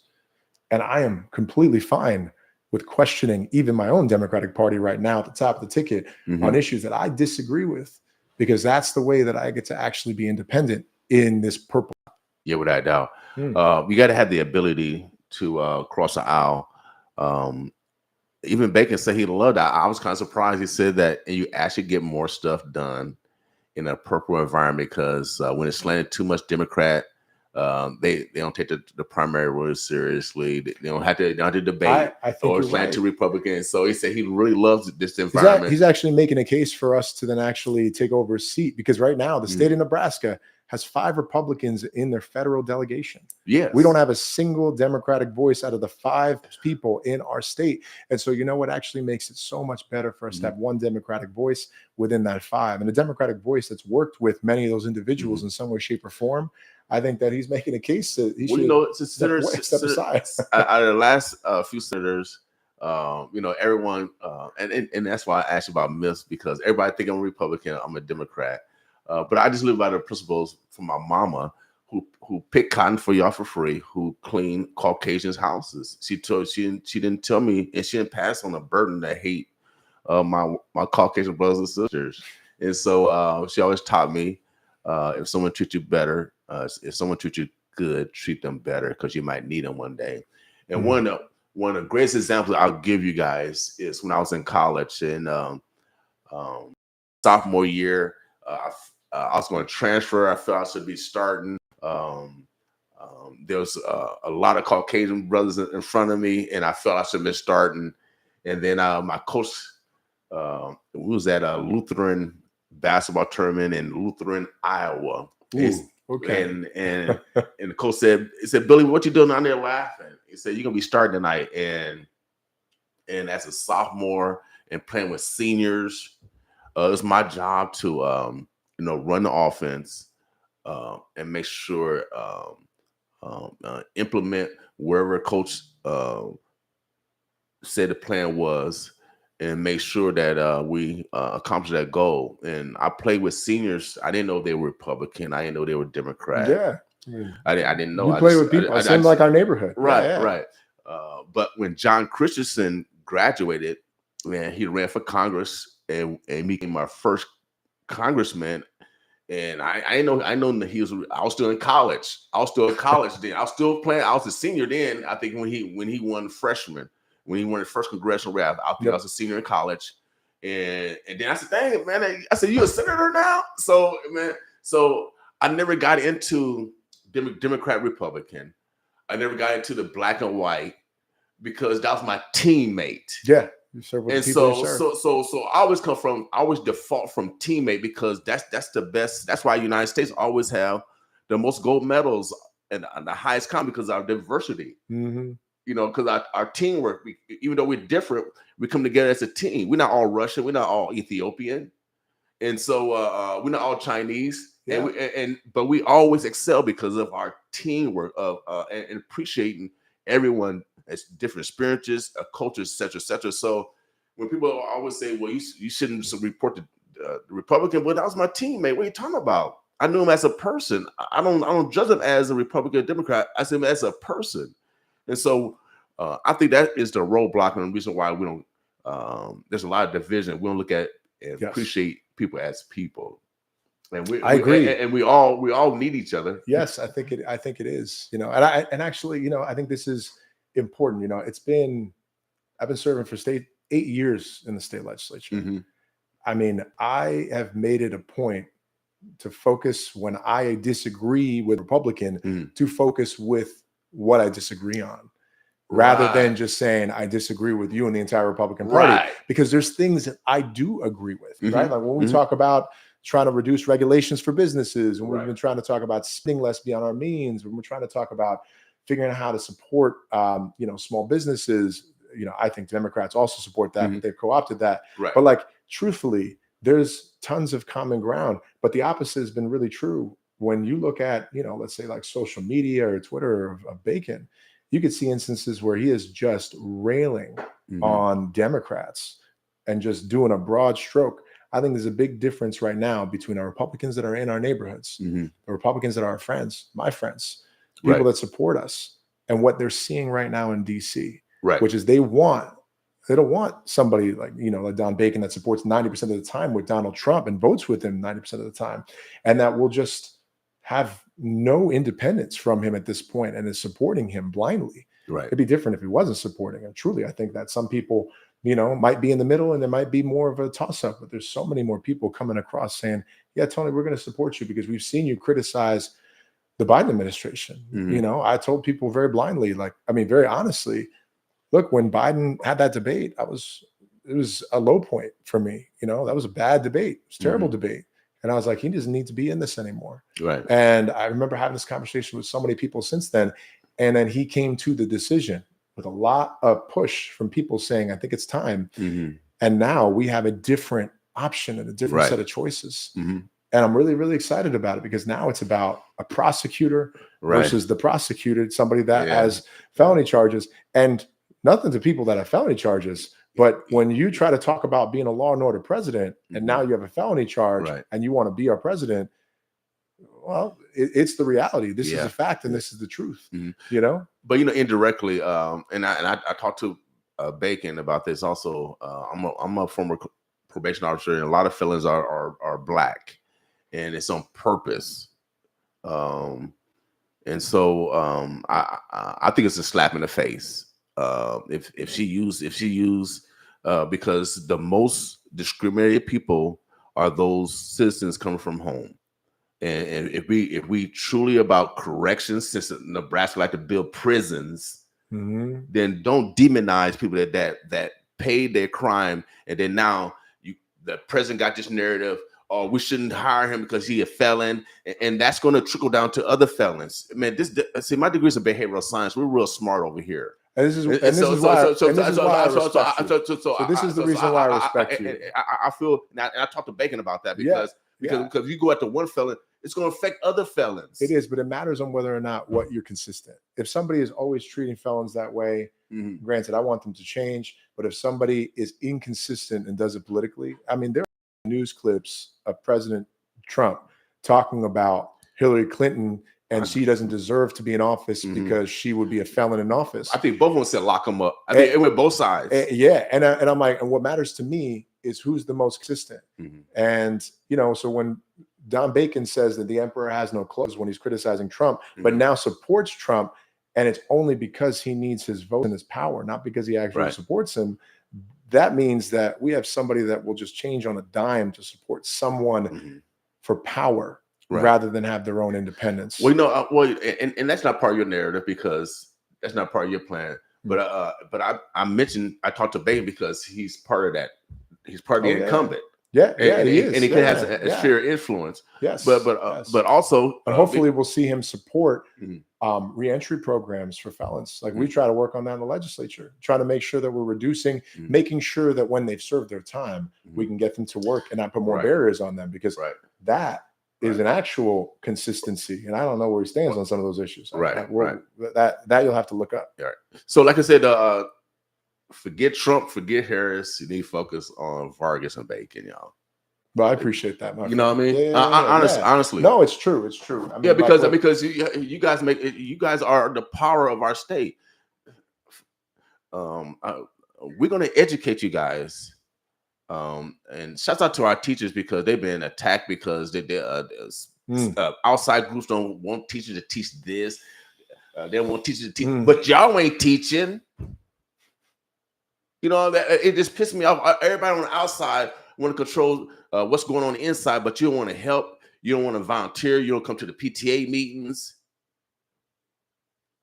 But all the outside groups want to attack the teachers. Y'all not doing nothing for the teachers. You're not even advocating that they get more money. They should be the highest paid. They taught everybody. Teachers teach everybody, man. It's true. And they're the lowest paid. They got to struggle for money. It's one of the reasons why I'm running. Look, I've been very proudly supported by our teachers and been endorsed by the teachers union. Look, I think Bacon has a National Education Association rating. He's got an F rating, 30% rating. Wow. Supporting education. Wow. Yeah. It's worth looking up. It's important. It's one of the reasons why the National Education Association supports me. Education, the foundation. I am a product of that for sure. Senator Vargas, is there anything that we didn't discuss this morning that you want to make sure that we also talk about before we get out of here?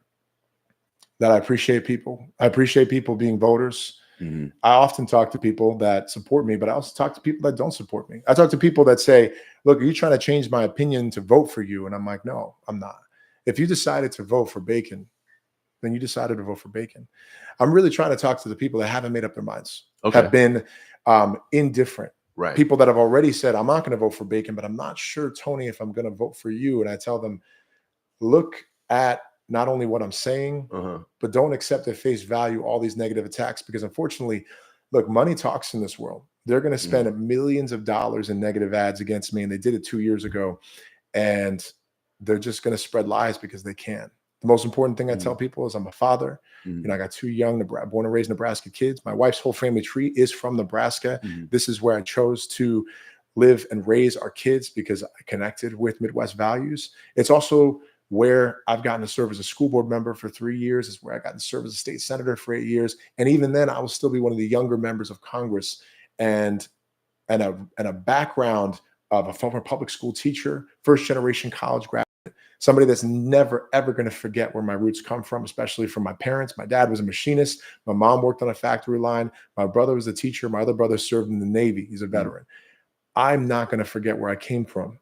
But unfortunately, I think over these last 10 years, Bacon has acquiesced. He's basically just taken a knee to Trump.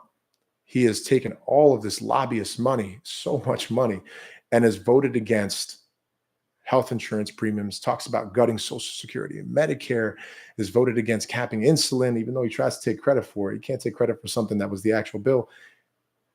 It's really clear there's a big difference between the two of us, and it's time for change.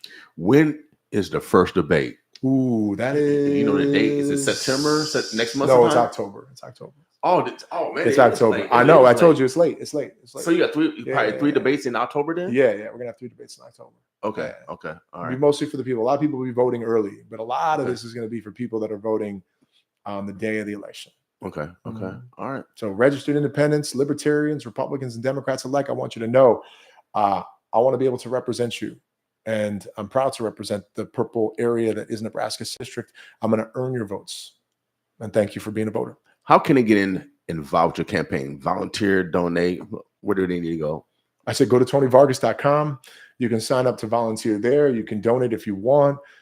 This campaign's been Nebraskans. We have raised pretty much more money from Nebraskans than Don Bacon has, which I'm really, really proud of. Yeah. Right. I haven't seen any. Have the attack ads started? I think there's attack ads right now against me. I'm pretty sure. My team tells me. I don't look at the attack ads largely because I'm focused on moving forward and looking ahead. And it's to your point, focusing our campaign. Yeah, last night we had an event. The night before we had an event, and we're knocking doors nearly every single day. Earlier, and it's going to be if you win or not. How are you going to get those that didn't vote or have been disfranchised and said, well, the system don't matter, but you need them to vote? How can we motivate or spend more money? Because I ran Mayor Fahey campaign. Oh, yeah. And how much money how can you spend more money to attract those voters like Obama did? And I think the reason why Obama won is because clearly because he actually paid people on the ground, like people that knock doors. So everybody had a job during that campaign. Yep. It was a coordinated campaign.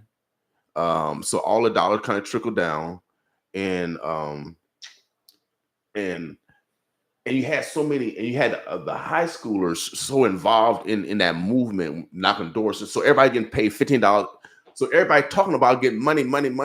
And then that's motivating, for real. It's true, man. You got to pay people for doing work. This is true. You got to pay people for doing the work. And then the elders hear that. It's a day you get money.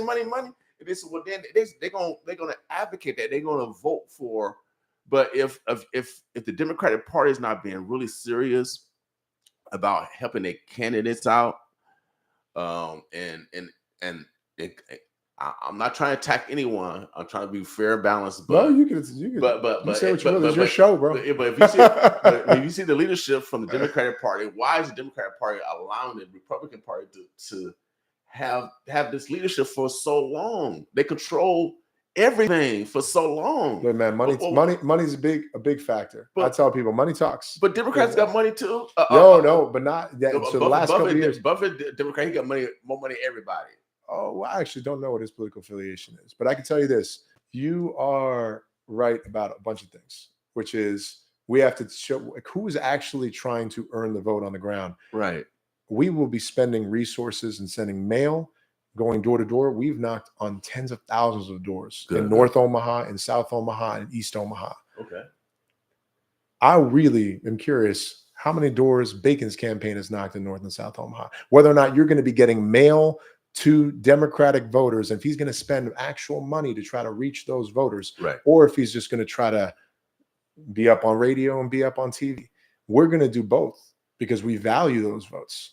I want to educate people because I believe that when people see my record and the things I do, I believe I can earn their votes. We're going to spend those resources. You got a good record. Yeah, we're going to spend those resources talking to people, and it helps. We've had a Black engagement director, Mariah Johnson. She's been fantastic. She has been engaged in the community. We have 6 field staff and full-time field staff that have been doing this work. National investments here to make sure that we are actually doing the on-the-ground engagement, which I think really matters to us. Right. We've knocked on 10 times more doors than we did 2 years ago at this time. We're going to spend the resources and time in the community, educating people, talking to them, getting them out to vote. And so that matters. You got any town halls specifically? I have town halls. When I'm in Congress, I'll have town halls because that's actually part of the job. And I'll have them consistently, not just during election time. Is it unicameral? Is the session over with now? The session just ended. Yeah, the special session just ended last week. Okay, cool. Well, I would love to have you and Senator McKinney to come back in and kind of give us an update what actually happened during the special session. Yeah, you know what I mean? Yeah, that's happened. That sounds good. Because we want to make sure people are informed. The TV can only give sound bites because they only got like 30 minutes to actually broadcast. And so you only get like a snippet of what was actually done in unicameral. I had a chance to watch it on. You got to watch it on Channel 16. Thank you for watching. You're one of the many. There apparently people do watch us. What I doubt. Or they listen to us in the background when they're like working. It's just kind of nice. I appreciate everybody. Watching the unicameral. Yeah. So if you don't get a chance to watch the unicameral, then we want to get those young men in here so we can get the 411. How we can take advantage for as property owners. But as taxpayers, what we need to do to, I guess, protect ourselves even more, I guess. I guess one more question. My man, Michael Watts said, as one of your followers of your campaign, I would recommend that your social media posts that point out Don Bacon's track record should include the specifics of what you have done differently and plan to do. A lot comes across as a national party talking points that's not specific to Omaha. So I'll try to make sure to do that. And I appreciate you, Michael. Part of the reason it's not specific to Omaha is because when Bacon votes against lowering prescription drug costs, I mean, that's not specific to Omaha. He's doing that to people all across the entire country. But I'll do a better job of that. Just like when he voted against capping insulin or voting against lowering health insurance premiums. I mean, unfortunately, it's not just specific to Omaha. It's affecting millions of people across the country. But we'll do a better job of that. Appreciate feedback and appreciate you. All right. Senator Vargas, we appreciate you. He is a senator already, but he's going to try to be a U.S. congressman. But that's the ultimate goal. He's been doing great work. Shouts out to your dedication in passing and bringing $500 million to North and South Omaha. Now we branded as East Omaha, but we are total Omaha. That's what's up. Make sure that you guys go to his website. What's that website again, brother? TonyVargas.com. That's VARGAS.com. If you want to donate, if you want to volunteer, make sure you go to that website. Follow us on social media, please. Follow us on social media. Without doubt. So make sure you follow. If you want to participate in the process, get it done. Again, Brother Vargas, I appreciate you. Senator Vargas, I really appreciate you coming in. Yeah, thank you. Enlightening. Winning Women Wednesdays. Heck yeah, Winning Women Wednesday. I'm trying to get some points, man. I'm trying to get some brownie points. As you should. I mean, it's important. We stand up for women. Again, this is the #1 song in Omaha, Ain't No Love. Today is Winning Women Wednesday. Please acknowledge your daughter to your great. Let the women know in your family that you appreciate them. They birthed everybody. They birthed everybody. Ooh, shout out to Spivey, LD13. Okay. Partly because, one, she's been doing great work on maternal and child health. And second, for Winning Women Wednesdays. Without doubt. Omaha, the Birds of Bless. We need to have those candidates come in. I know Clarice, I think she's running for the Is it RMT? No, she's running for. She's running Metro Board or something like that. Regional Metro Transit Authority. Yeah, that's what it is. Yeah, because she beat me. She beat me. See, I ain't mad. I got it. You know what I mean? So I'm a competitor. So we will bring her in. It's okay. It's okay. It's okay. Competition's not a bad thing, bro. And she's smart. It's not bad. And she's smart and she's younger. So, sometimes the older folks, we got to make sure we develop conduits of opportunity for the next generation. Brother Vargas is part of that next generation. How old are you? Ooh, I turned 40 here in a couple weeks. Oh, yeah, I was still dunking at 40. Without doubt. I'm 59 and fine now, but I'm 40. trying my best, man. Oh, yeah, 40 I was still dunking. Yeah. Omaha, the Birds of Bless. Every morning we play local music because we actually love our neighbors, and I cannot say it enough. My mother could not read and write, and she depended on our neighbors. I didn't understand it, and when I started learning how to read and write and all that stuff, shouts out to Howard Kennedy. I helped her in that process, but it's so important that we give out love, y'all. Yeah. You know what I mean? And so for those that haven't voted, this actually is an act of self-love that you participate in your freedoms that your ancestors, fought for. And so let's take advantage of it, y'all. And for those that are incarcerated, I know there's controversy over if you can vote or not. And since we got you guys passed a bill that felons can vote. Yes. So now I'm a law enforcement officer. I say vote. Follow the law. The law said you're a felon, you can vote. What's his name? The Secretary of State, wherever his name is, I forget his name, but Edmund. Yep. Edmund. I'm asking the state auditor, Foley. Now Foley, that dude. Foley's a good dude. Man, Foley. He's been doing his job. Foley. He's been doing his job. Foley. I got a picture with Foley. You know what I mean? I'm gonna put it out because we disagree on some policy things, but he's been doing his job as auditor. Dude, that dude has been his job, y'all. Mm-hmm. He's been saying department after department have had employees that have been committing misdemeanors. Mm-hmm. And so, Brother Foley, I encourage you to look at the Secretary of State office because I think they over the department of pardons and parole. And you already found that they got misdemeanors over there. Oh, that's true. McKinney's been working on those bills. He has been working on doing the reform with pardons and parole. Right. He has been working. And they got criminals already in their department. See, I know they mad at me because I be talking about it. I got to smile though while I'm talking about it, y'all. I'm smiling.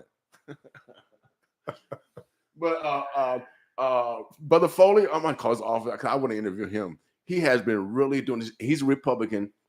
That dude. If he runs for governor, I'm voting for him next time. No, dude, it's funny. He asked us to override the governor on funding, and we overrode it. 2 years. This last year.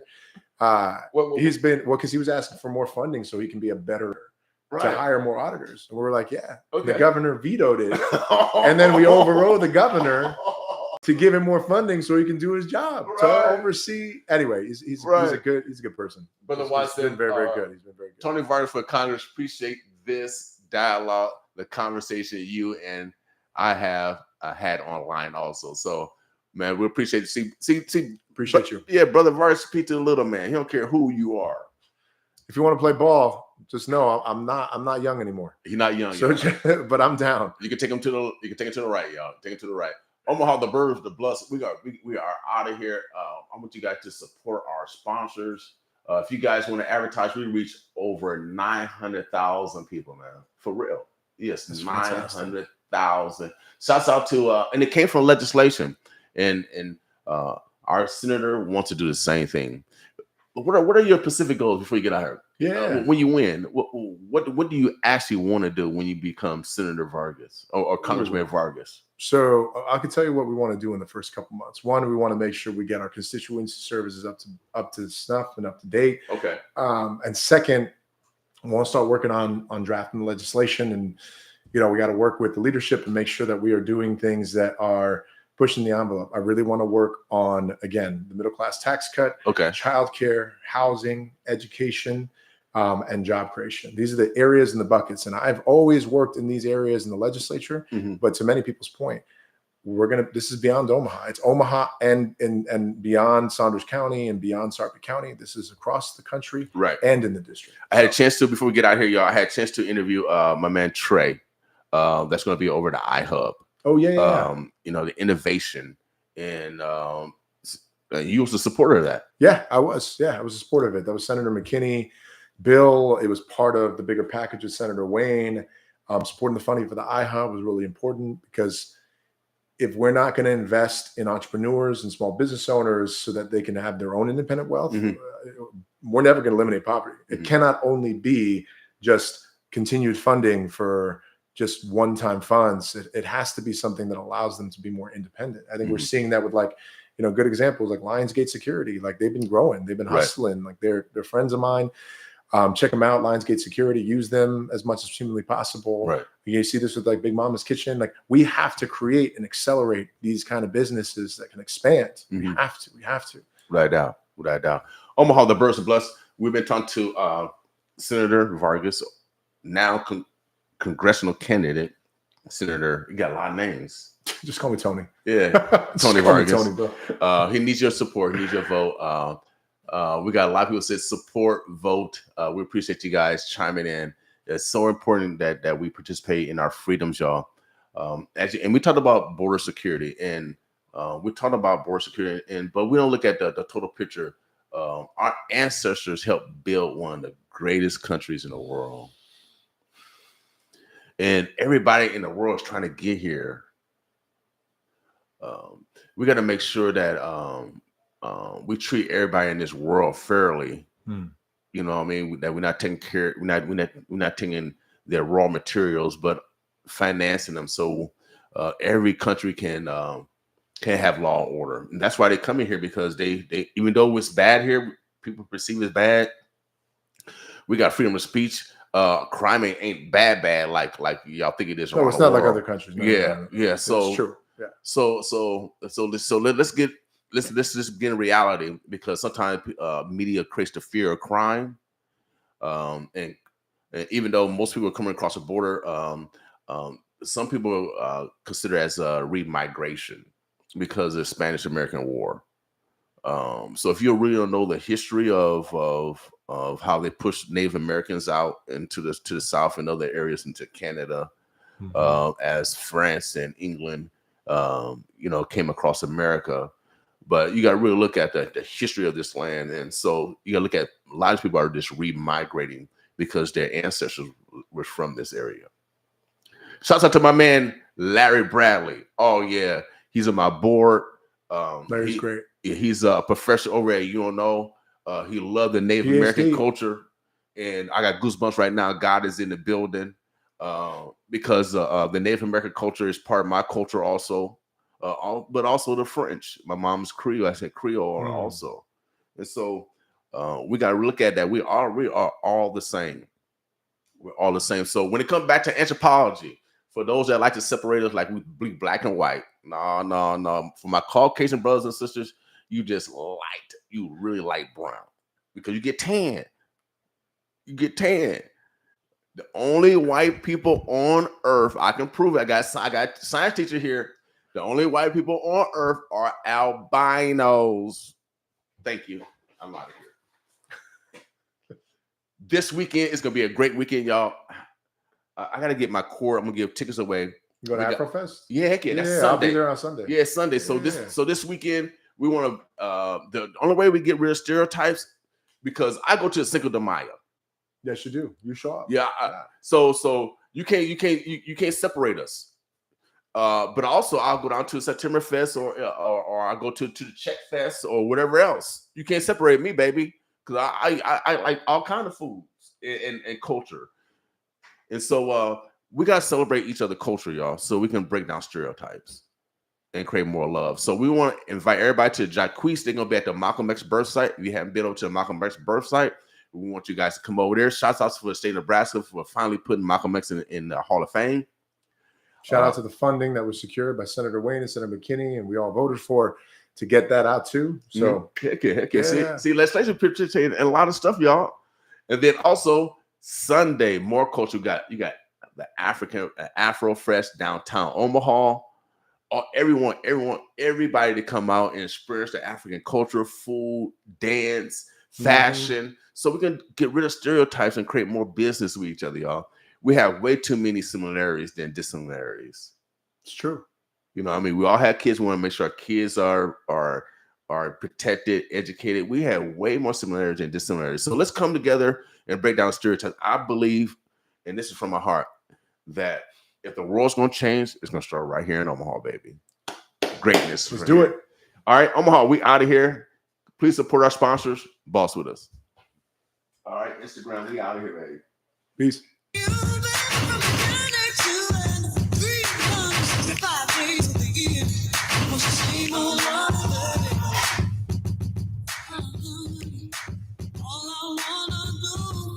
Afro Omaha present Afro Fest Omaha. Art, music, food, education. Labor Day weekend, Sunday, September 1st, from 2 p.m. to 10 p.m. at the Heartland of American Park at the riverfront, 800 Dulles Street, downtown Omaha. Come out and have a fun time. Enjoy the food, explore the fashion, and dance to the music. Experience the African culture like never before. Afro Fest Omaha. Art, music, food, education. Sunday, September 1st, from 2 p.m. to 10 p.m. at the Heartland of American Park at the riverfront, 800 Dulles Street, downtown Omaha. Afro Fest Omaha is a proud supporter of KOWN 95.7, The Boss. Get in contact with the ads on the air. Yes, yeah, we're talking to our team. We just